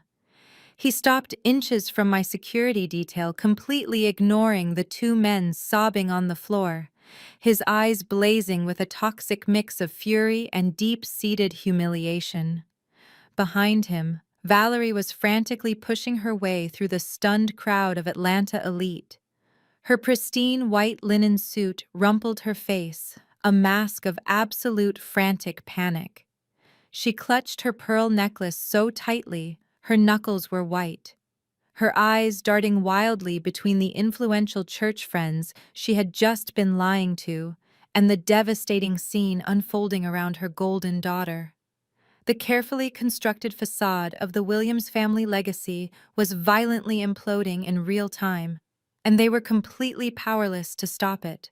Harrison pointed a shaking, manicured finger at my face, his voice a harsh, terrifying roar that silenced even the softest murmurs in the ballroom. "How dare you humiliate this family in front of our guests?" he bellowed, his face contorting into a snarl that I had feared for 31 years. "You storm in here looking like some cheap extra in a mob movie and publicly attack your sister's husband. Connor is a brilliant mind, a pillar of the financial community, and you are nothing but a petty, jealous failure trying to drag everyone down to your pathetic level. You owe this family an apology immediately." Valerie reached his side, grabbing his arm not to calm him, but to join the attack, her voice shrill and trembling with desperate vanity. "We gave you everything, Sienna," Valerie screamed, her eyes wide and wet with tears of pure social embarrassment. "We put a roof over your head, we fed you, we tolerated your complete lack of ambition for years while you sat in that bedroom doing absolutely nothing with your life. We supported you when you cried over that fast food job, and this is how you repay us. By showing up to your sister's brand launch gala and trying to ruin the most important night of her career. You are a disgrace to the Williams name and you owe us everything." I stood perfectly still, letting their hateful words wash over me like water off a stone. I did not flinch, I did not cry, and I did not revert back to the terrified 22-year-old girl who used to beg for their approval. I looked at Harrison, taking in his expensive tuxedo and the absolute blinding arrogance radiating from every pore of his body. Then I looked at Valerie, who was still trying to maintain eye contact with the wealthy socialites, silently begging them to believe her fabricated narrative of the long-suffering mother. They were so obsessed with their image of Black excellence that they had completely disconnected from reality. I reached out my hand, and my lead attorney seamlessly produced the final crisp legal envelope from the sleek black briefcase. I held the document up the heavy paper, catching the golden light of the crystal chandeliers, and a profound, terrifying silence instantly fell over the entire ballroom. "You gave me nothing," I stated, my voice dropping to a smooth, lethal calmness that cut through the tension like a razor. "You gave me a childhood of constant comparison, toxic criticism, and conditional love based entirely on how well I could perform for your country club friends. You threw me out into the freezing rain 24 hours ago with a crumpled $100 bill because you believed I was a broke, unemployed leech draining your precious resources." I took a slow, deliberate step toward my father, watching the color begin to drain from his face as his eyes locked onto the legal envelope in my hand. But here is the truly fascinating part. "Harrison," I continued, ensuring my voice projected clearly to every single politician and business rival standing in the room. "While you were busy kicking me out for being broke, you were actively hiding the fact that you are completely and utterly bankrupt." The crowd let out a sharp collective gasp, but I did not stop. I pressed the blade in deeper. 3 years ago, when Connor's very first commercial real estate venture quietly imploded and he faced total ruin, you were so terrified of losing face in front of this exact crowd that you committed financial suicide. You secretly took out a massive second mortgage on the ancestral Williams estate, completely leveraging the generational mansion just to bail out your precious white son-in-law. You risked the roof over your own head to protect his fake empire, and you hid it from everyone in this room. Aaliyah let out a choked, horrified sob, her hands flying to her mouth as she stared at her parents in absolute disbelief. Valerie let out a high-pitched, panicked whine, shaking her head frantically as she desperately tried to deny the truth, but the words were already out. You drained your retirement accounts. I pressed on my eyes, locked onto Harrison's terrified face. You bled yourselves dry just to make the minimum monthly payments on that secret mortgage, while Connor kept borrowing more money to buy Aaliyah designer bags and lease luxury cars. You prioritized his fake success over your own survival, and now the bill has finally come due. You have not paid the bank in 6 months, Harrison. The mansion is in severe default, and you are days away from total foreclosure. The ballroom erupted into a chaotic symphony of shocked murmurs and frantic whispers. The wealthy church ladies Valerie had been bragging to just moments ago were now staring at her with expressions of sheer, unadulterated horror and judgment. The prominent city councilmen and Atlanta elites were exchanging stunned glances, the entire illusion of the Williams family wealth completely shattered in an instant. Harrison opened his mouth to speak, but no words came out. His jaw trembled, his hands shaking violently at his sides as the profound reality of his public exposure paralyzed him. Valerie collapsed against his shoulder, sobbing uncontrollably, not because she had lost her home, but because she had permanently lost her untouchable social status. The carefully curated image of Black excellence they had worshipped for decades was lying in a million jagged pieces on the marble floor, right next to Connor's shattered whiskey glass. I did not feel a single ounce of pity or familial obligation. I felt only the cold, hard satisfaction of absolute, undeniable justice. A passing waiter, frozen in shock a few feet away, was holding a silver tray loaded with fresh glasses of champagne. I reached out, taking the crisp legal envelope, and slammed it down onto the polished silver tray with a sharp, resonant smack that echoed violently through the silent room. "I bought your debt, Dad," I announced, my voice ringing out with absolute finality. "I bought the defaulted mortgage from the bank yesterday afternoon. I am your landlord. You have 7 days to vacate my house." The sharp smack of the eviction notice hitting the silver tray echoed through the silent ballroom like a gunshot. Valerie could no longer maintain the fragile illusion of her pristine life. Her knees buckled completely, giving way beneath the crippling weight of her absolute public ruin. She collapsed heavily into a velvet chair nearby, her pristine white linen suit wrinkling as she buried her face in her trembling hands. The loud, agonizing sobs that tore from her throat were not tears of sorrow for the daughter she had so cruelly abandoned in the freezing rain. They were tears of pure, unadulterated terror for the immediate loss of her untouchable social status. The wealthy church ladies she had spent decades trying to impress were now staring at her with cold, judging eyes, whispering behind their hands, as the mighty Williams family brand disintegrated right in front of them. Valerie was weeping uncontrollably, mourning the death of her country club memberships, her lavish charity luncheons, and the fake generational wealth she had used to mask her deep insecurities. Standing a few feet away, Aaliyah was violently hyperventilating her chest, heaving as she struggled to pull oxygen into her lungs. The heavy silver-sequined gown that she had proudly paraded around the venue suddenly looked like a cheap costume. Her wide, panicked eyes darted from the crumpled form of her weeping mother to the pathetic sight of her white finance bro husband Connor, who was still sobbing on the marble floor next to the ruined tech founder Trey. Aaliyah's perfectly manicured hands gripped her hair, ruining her expensive blowout, as the devastating reality of her entire existence finally shattered her mind. Every single luxury vacation, every designer handbag, every piece of diamond jewelry Connor had ever bought for her was entirely funded by massive defaulted debt. But the most agonizing realization of all was the horrifying truth about who had been quietly keeping the lights on. Aaliyah looked at my blood-red suit and the Apex Holdings briefcase, and the realization hit her with the force of a freight train. Her entire glamorous lifestyle, her fake black excellence, and the very roof over her parents' heads had been secretly funded by my invisible bailouts.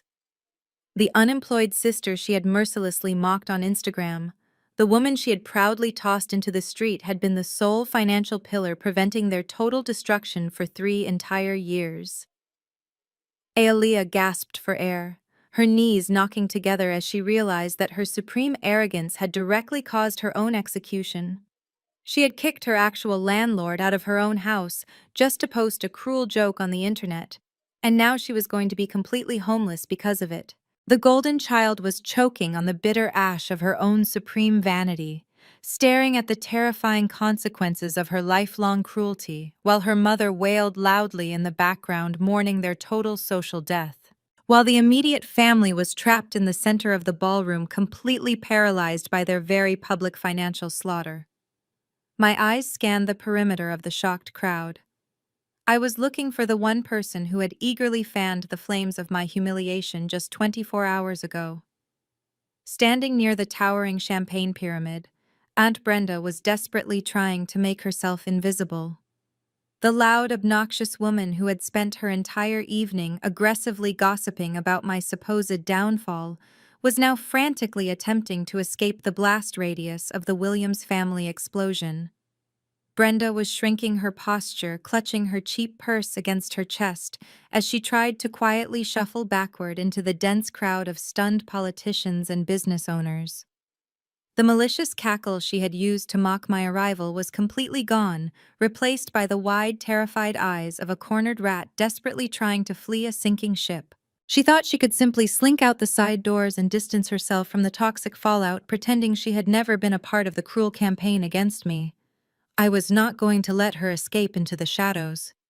I walked with slow, deliberate steps toward the small stage where the jazz band had been playing earlier. The crowd parted for me immediately, stepping back as if I were parting the sea, their eyes filled with a mixture of absolute fear and profound respect. I climbed the 2 short steps to the platform, my blood-red suit capturing the light of the chandeliers above. I reached out and grabbed the microphone from the polished chrome stand. The feedback whined for a brief second, cutting sharply through Valerie's loud sobbing and ensuring that every single person in the massive ballroom was hanging onto my every movement. I looked directly across the room, locking my gaze entirely on the woman in the obnoxious feathered dress, who was currently halfway to the exit. "Leaving so soon, Brenda?" I spoke into the microphone, my voice projecting smoothly and dangerously, echoing off the vaulted ceilings and bouncing off the marble walls. The sound of her name booming across the silent venue caused her to freeze instantly in her tracks. Brenda stopped dead, right in the middle of the crowd, her shoulders stiffening as hundreds of elite guests immediately turned their heads to stare directly at her. She was completely trapped, caught red-handed, attempting to abandon the very family she had just been relentlessly praising. I stepped closer to the edge of the stage, holding the microphone with absolute casual authority. "I thought you said this family celebrates winners, Brenda." I continued, my words dripping with icy, lethal precision. "You spent all morning crafting that beautiful countdown post for this gala, ensuring everyone in Atlanta knew exactly how much you despised the lazy 31-year-old loser. You tagged all your prominent friends to laugh at my packed luggage in the rain. Well, here's the winner. Brenda, standing right in front of you, holding the deed to the estate you constantly brag about visiting." Brenda slowly turned around to face me, her face a sickly, terrifying shade of gray. Her mouth opened and closed, but absolutely no sound came out. She was completely stripped of her toxic arrogance, her public relations persona violently ripped away, leaving nothing but a pathetic, terrified shell. "Do not let the reality of this situation stop your social media updates," I commanded through the microphone, my voice ringing with total dominance. "Pull out your phone right now. I want you to take a picture of Connor weeping on the floor." I want you to take a picture of Harrison standing there bankrupt. And most importantly, do not forget to post this exact moment on your Instagram page. Tell all your wealthy friends that the unemployed leech just bought your entire family. And Brenda, be sure to tag me. The sheer absolute humiliation of the moment crashed down on her, crushing her into total submission. Brenda lowered her head completely. Humiliated, her hands shaking so badly, she dropped her purse onto the floor. The wealthy socialites around her physically stepped away, treating her like a highly contagious disease. She was publicly ruined, her social standing completely decimated by the very woman she had tried to destroy. I lowered the microphone and placed it gently back onto the chrome stand.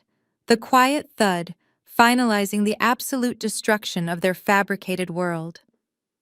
I stood at the edge of the stage and looked down at the pathetic remnants of my broken family. There was no yelling coming from my lips. There were no angry tears streaming down my face. I did not feel the need to scream or rage or demand hollow apologies from people who were fundamentally incapable of offering any genuine remorse. I felt nothing but pure, icy closure washing over my entire spirit. The toxic emotional chains that had bound me to their constant, desperate need for approval were completely and permanently shattered, scattered across the cold marble floor alongside the ashes of their fake generational wealth. I looked at Harrison, who was staring blankly into space. A defeated, completely broken man who had sacrificed his own daughter for a temporary illusion. I looked at Valerie, still weeping pathetically in her velvet chair, mourning the death of her social life rather than the loss of her child. I looked at Aaliyah and Connor, two arrogant frauds finally facing the terrifying, inescapable reality of utter poverty. They had built their entire shiny kingdom on malicious lies, and I had simply pulled the single financial thread that unraveled it all. I turned my attention away from the wreckage and looked at my two towering corporate lawyers standing faithfully by the silver tray that held the eviction notice and the asset seizure warrants. "We are done here," I said, my voice carrying a quiet, absolute finality that echoed softly in the aftermath of the devastation. "Let the bailiffs handle the rest." I stepped down from the stage and turned my back on my screaming, weeping family, walking slowly and purposefully out the grand oak doors. I turned my back on the smoking ruins of the Williams family legacy and began the long, deliberate walk down the center aisle of the grand ballroom. Behind me, the devastating symphony of their absolute ruin echoed against the crystal chandeliers. Valerie's agonizing sobs carried over the crowd, mingling with Aaliyah's hysterical hyperventilating and Harrison's furious, panicked shouting. It was a chaotic, pathetic chorus of people who had finally been violently stripped of their precious illusions. But I did not slow my pace or turn my head to look at them one last time. As I approached the massive, heavy oak doors, my security detail smoothly stepped forward to push them open, revealing the serene, brightly lit expanse of the luxury hotel lobby. I stepped over the threshold, and the heavy wooden doors swung shut behind me, instantly cutting off the frantic screaming and reducing the catastrophic meltdown to a dull, muffled hum. The contrast between the absolute hellscape I had just left inside that ballroom and the profound, exquisite tranquility of the empty lobby was breathtaking. Gentle classical music played softly from hidden speakers, completely undisturbed by the financial slaughter that had just occurred mere feet away. My black stiletto heels clicked against the polished marble floors in a slow, steady rhythm that sounded like a ticking clock, marking the final seconds of their fake empire. The hotel staff standing near the reception desks immediately straightened their posture as I walked past, bowing their heads in deep, silent respect for the woman who had just commanded their general manager to bend the knee. I walked with my shoulders pulled back and my head held high, the blood-red Tom Ford suit moving flawlessly with every single step I took. There was no rush in my stride, no adrenaline-fueled sprint to escape the scene of the crime. I glided across the lavish lobby with the absolute serene confidence of an apex predator that had just finished a highly satisfying meal. The crushing, suffocating anxiety that used to paralyze me whenever I was in the same room as my toxic parents was entirely gone, completely replaced by a vast, deep ocean of unshakable peace. I had walked into this building as the ghost of the family scapegoat, but I was walking out as the undeniable architect of their ultimate destruction, and it felt absolutely magnificent. I pushed through the gleaming revolving glass doors at the front entrance of the hotel and stepped out into the cool, crisp Atlanta night. The violent thunderstorm that had washed over the city 24 hours ago, the same freezing rain they had gleefully thrown me into, had completely passed. The sky above the towering skyline was now perfectly clear, and the slick, wet pavement of the valet roundabout reflected the vibrant, glowing city lights like a massive dark mirror. The crisp air filled my lungs, tasting incredibly fresh and entirely devoid of the suffocating toxic perfume of the society elites I had just destroyed. My driver was already standing by the curb, holding the rear door of the custom black Mercedes Maybach wide open for me. The hotel valets rushed forward trying to offer their assistance, but my personal security detail smoothly waved them away, ensuring I had an absolute clear path to the luxury vehicle. I stepped into the spacious cabin, sinking down into the incredibly soft, heated cream leather seats. My lead attorney gave me a brief, respectful nod before moving to the sleek black SUV parked directly behind my car, taking the signed eviction notice and the asset seizure warrants with him to begin the final legal executions. The heavy door of the Maybach swung shut with a solid, comforting thud, completely sealing me inside my own private, impenetrable fortress of wealth and security. The soundproof partition was already raised, providing me with total isolation. I leaned my head back against the plush headrest, turning my face toward the tinted window. The neon lights of the Buckhead Financial District washed over my skin, painting my reflection in alternating shades of gold and deep crimson. I sat there in the perfect quiet, waiting for the familiar heavy sting of familial guilt to creep into my chest, but it never came. There was no remorse for evicting my parents or bankrupting my arrogant brother-in-law. There was only the profound, staggering physical sensation of a 31-year-old burden finally being lifted from my weary shoulders. The decades of deep emotional manipulation, the constant agonizing comparisons to my golden sister, the relentless, desperate struggle to earn the approval of a father who only saw me as a failure, all of it simply evaporated into the cool night air.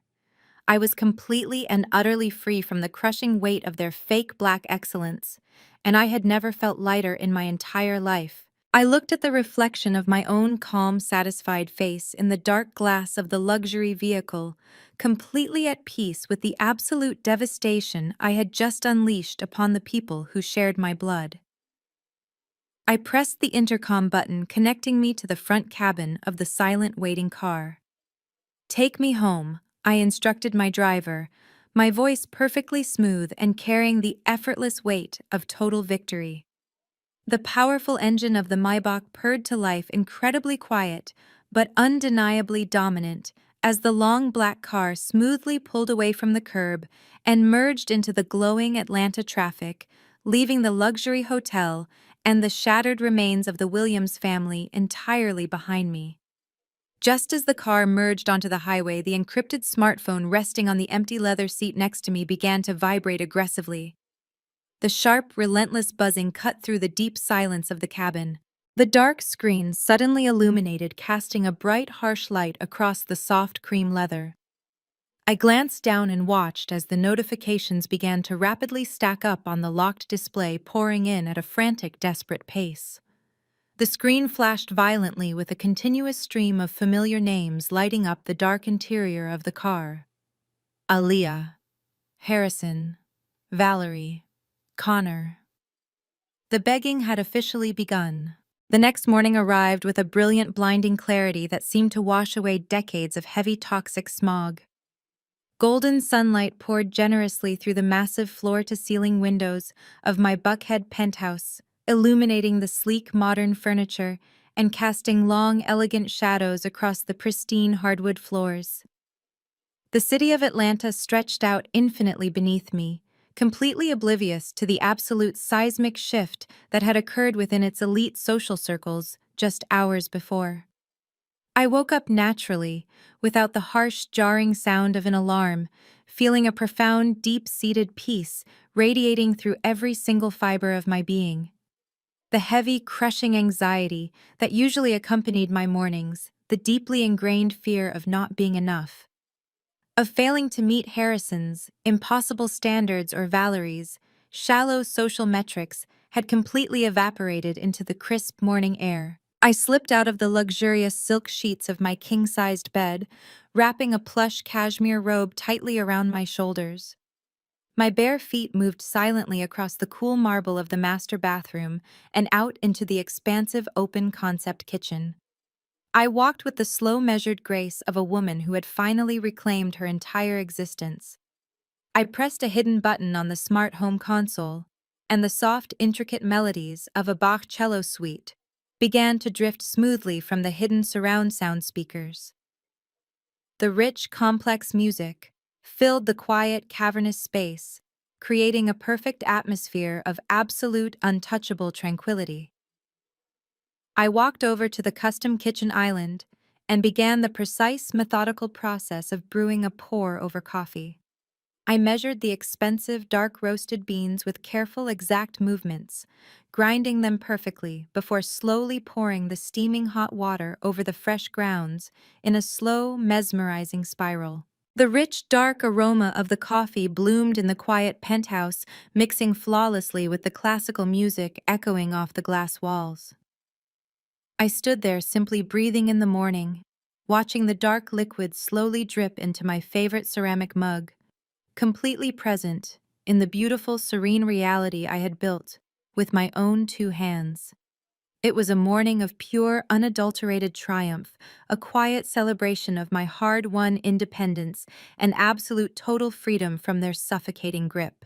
I picked up the ceramic mug, letting the comforting heat seep into my palms, and finally walked over to the velvet sofa where I had carelessly tossed my encrypted smartphone the night before.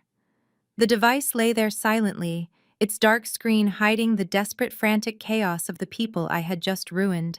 I tapped the screen, and the display immediately lit up, illuminating the sheer magnitude of their absolute panic.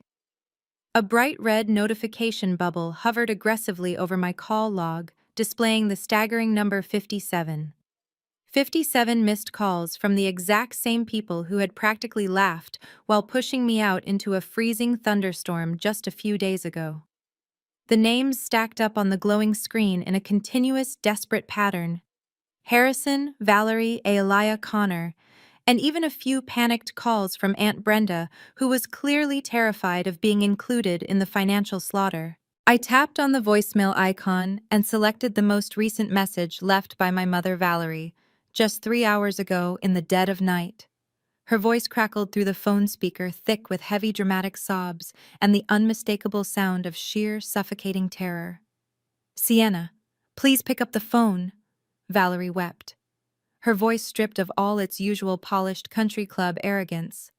"You cannot do this to us. You cannot take the house, Sienna. We are your family. Blood is thicker than water. You have to remember that." She went on rambling hysterically about forgiveness and how God commands us to honor our parents completely, ignoring the decades of deep emotional abuse she had actively participated in. She cried about how her friends at the church would never look at her the same way again, proving that even in her darkest moment, her biggest fear was losing her fake reputation. I pulled the phone away from my ear, looking at the screen as a notification for a new text message popped up from Aelia. The golden child was already desperately trying to save her own skin by viciously turning on her white finance bro husband. "Sienna, it is all Connor's fault." Aelia typed her words, reeking of pathetic, desperate self-preservation. "He lied to me about everything. He hid the debts, and I had absolutely no idea he was scamming Mom and Dad, I swear. Please do not take my cars. Please, Sienna, I am your little sister. I will divorce him today if you just stop the asset seizure and give me a monthly allowance." I read the frantic, pathetic text message from the sister who had just told me I did not belong in high society, and I realized something incredibly profound. I felt absolutely nothing for any of them. The deep, visceral anger that had fueled my silent rise to power, the lingering sorrow of being the unloved scapegoat, the desperate lingering hope that they might one day see my true worth, all of it was completely gone. Their tears, their begging, their desperate attempts to manipulate my emotions, using the toxic illusion of family loyalty, fell entirely flat against the absolute armor of my indifference. They were nothing more than strangers to me now, pathetic strangers drowning in the consequences of their own supreme vanity. I did not even bother listening to the rest of Valerie's hysterical weeping or Aelia's selfish promises. I pressed the delete button, wiping her fake, desperate apologies from my device permanently without even finishing the audio file. I highlighted the entire list of 57 missed calls and cleared the log without a single second of hesitation, erasing their panic from my life. The classical music continued to play softly in the background as I took a slow, satisfying sip of my dark coffee, feeling the warmth spread through my chest. I tapped the screen one last time, opening the Instagram application. It was time to close the loop. I set my ceramic coffee mug down on the cool marble island, watching the dark liquid ripple slightly from the motion. I reached out and picked up my encrypted smartphone, unlocking the screen with a swift, effortless swipe.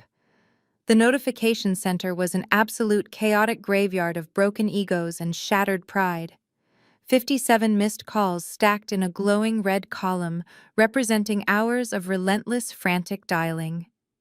I scrolled slowly through the logs, reading the timeline of their total descent into madness. Harrison had called first, his initial voicemails dripping with his usual aggressive authority, demanding I answer the phone and fix the public embarrassment I had caused. But as the night wore on, and the reality of his impending eviction set in his tone had violently shifted into pathetic, trembling begs. He left voicemails offering to negotiate his own departure, begging me not to humiliate him in front of his former bank colleagues. Valerie had sent a staggering wall of text messages relying heavily on religious guilt and maternal manipulation, pleading with me to remember the Bible and honor my parents completely, ignoring the fact that she had thrown me out into a freezing storm just 5 days prior. Then came Aaliyah's messages, a beautiful, poetic display of absolute betrayal. My golden sister had sent over 20 rapid-fire texts entirely throwing her white finance bro husband under the bus. She typed frantically that Connor was a complete fraud, that he had manipulated her into a fake marriage, and that she was willing to file for divorce this very morning, if I would just let her stay in the ancestral mansion and keep her designer cars. And sitting right at the very bottom of the notification pile was a string of deeply humiliated messages from Trey. The arrogant ex-boyfriend who had laughed at my supposed homelessness was now groveling on his digital knees, begging for a second chance to pitch his failing startup, pleading with me not to trigger the SEC audit that would guarantee his federal prison sentence. I looked at this massive digital mosaic of their absolute terror. I did not feel a single ounce of empathy or lingering family loyalty. I simply pressed the side buttons on my device, capturing pristine high-definition screenshots of every single pathetic begging message and every single desperate missed call log. I documented their entire panicked meltdown, preserving their ultimate humiliation with cold, mechanical precision. The people who had laughed at my packed luggage were now weeping into my inbox, and I was going to make sure the entire city of Atlanta knew exactly what had happened. I opened the Instagram application, the bright interface glowing against the modern backdrop of my quiet penthouse. The same digital platform they had weaponized to publicly execute my character just 5 short days ago was now resting firmly in my hands, loaded with the heavy artillery of their own destruction. I tapped the camera icon to create a new story, selecting the gallery of screenshots I had just captured.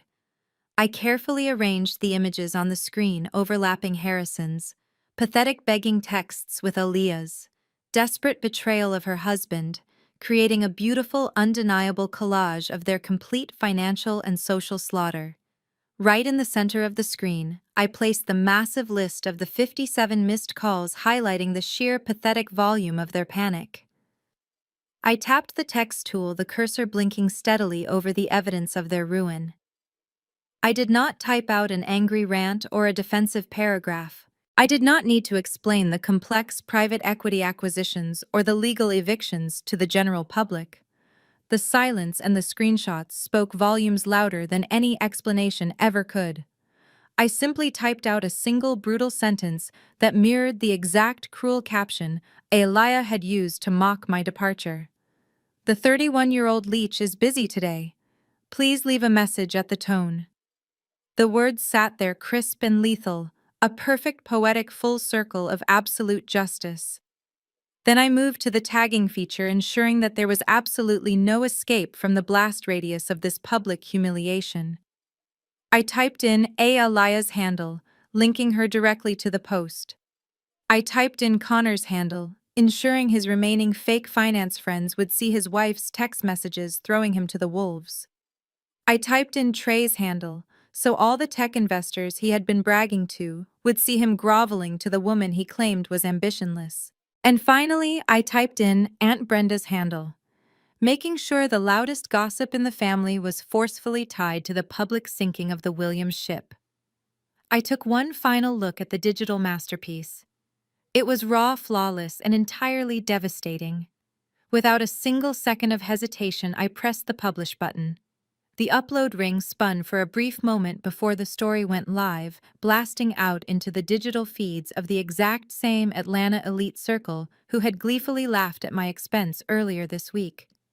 I sat there watching the view, metrics begin to climb almost instantaneously. Within seconds, the numbers skyrocketed as the wealthy church ladies, the prominent politicians, and the local socialites opened the notification and gasped at the stunning reversal of fortune. The carefully constructed facade of Black excellence, the flawless, untouchable image of the Williams family legacy, was instantly incinerated in the blinding light of the truth. Their country club friends were now reading Aliyah begging to abandon her husband to save her cars. They were reading Harrison begging his previously disowned daughter not to take his mansion. The narrative was permanently, violently altered. The elite megachurch pastors, the country club board members, the charity gala organizers, every single person who had praised Valerie's tough love post was now staring at the undeniable proof that the Williams family was a complete and total fraud. There was no coming back from this level of public social execution. They had wanted to use the internet to make me a laughingstock, and I had just used it to permanently cement their legacy as the most pathetic frauds in the entire city. I navigated to the profile settings, moving through the digital menus with absolute chilling finality. I opened Valerie's profile, ignoring the glossy fake photos of her recent charity luncheons, and firmly pressed the red block button, confirming the action without a single blink. I moved to Harrison's profile, severing the connection to the man who had thrown a crumpled $100 bill at my chest. Block. I opened Aliyah's page, silencing the golden sister who had mocked my tears. Block. I wiped out Connor, Trey, and Aunt Brenda in rapid succession, cutting their digital lifelines and permanently locking them out of my universe. I swiped down on my control panel and toggled the phone into absolute do not disturb mode, silencing the device completely. I tossed the sleek smartphone face down onto the cool marble counter, entirely severing my connection to the toxic wasteland of my former family. The heavy, suffocating chains of the past 31 years dissolved completely, leaving behind an expansive, brilliant void of limitless potential. I picked up my ceramic mug and turned my back to the kitchen, walking slowly toward the massive panoramic windows of the penthouse. The morning sun bathed my face in a warm golden light, casting a radiant glow over the sprawling Atlanta skyline stretching out endlessly beneath me. I took a long, slow sip of the rich, dark coffee, letting the complex flavors settle on my tongue as a genuine, deep-seated smile finally spread across my face. The victory was absolute. The closure was permanent, and the profound silence of my luxury apartment was the most beautiful sound I had ever heard. I walked over to my modern glass desk and smoothly opened my sleek laptop, the screen springing to life with the crisp charts and graphs of a brand new global market analysis.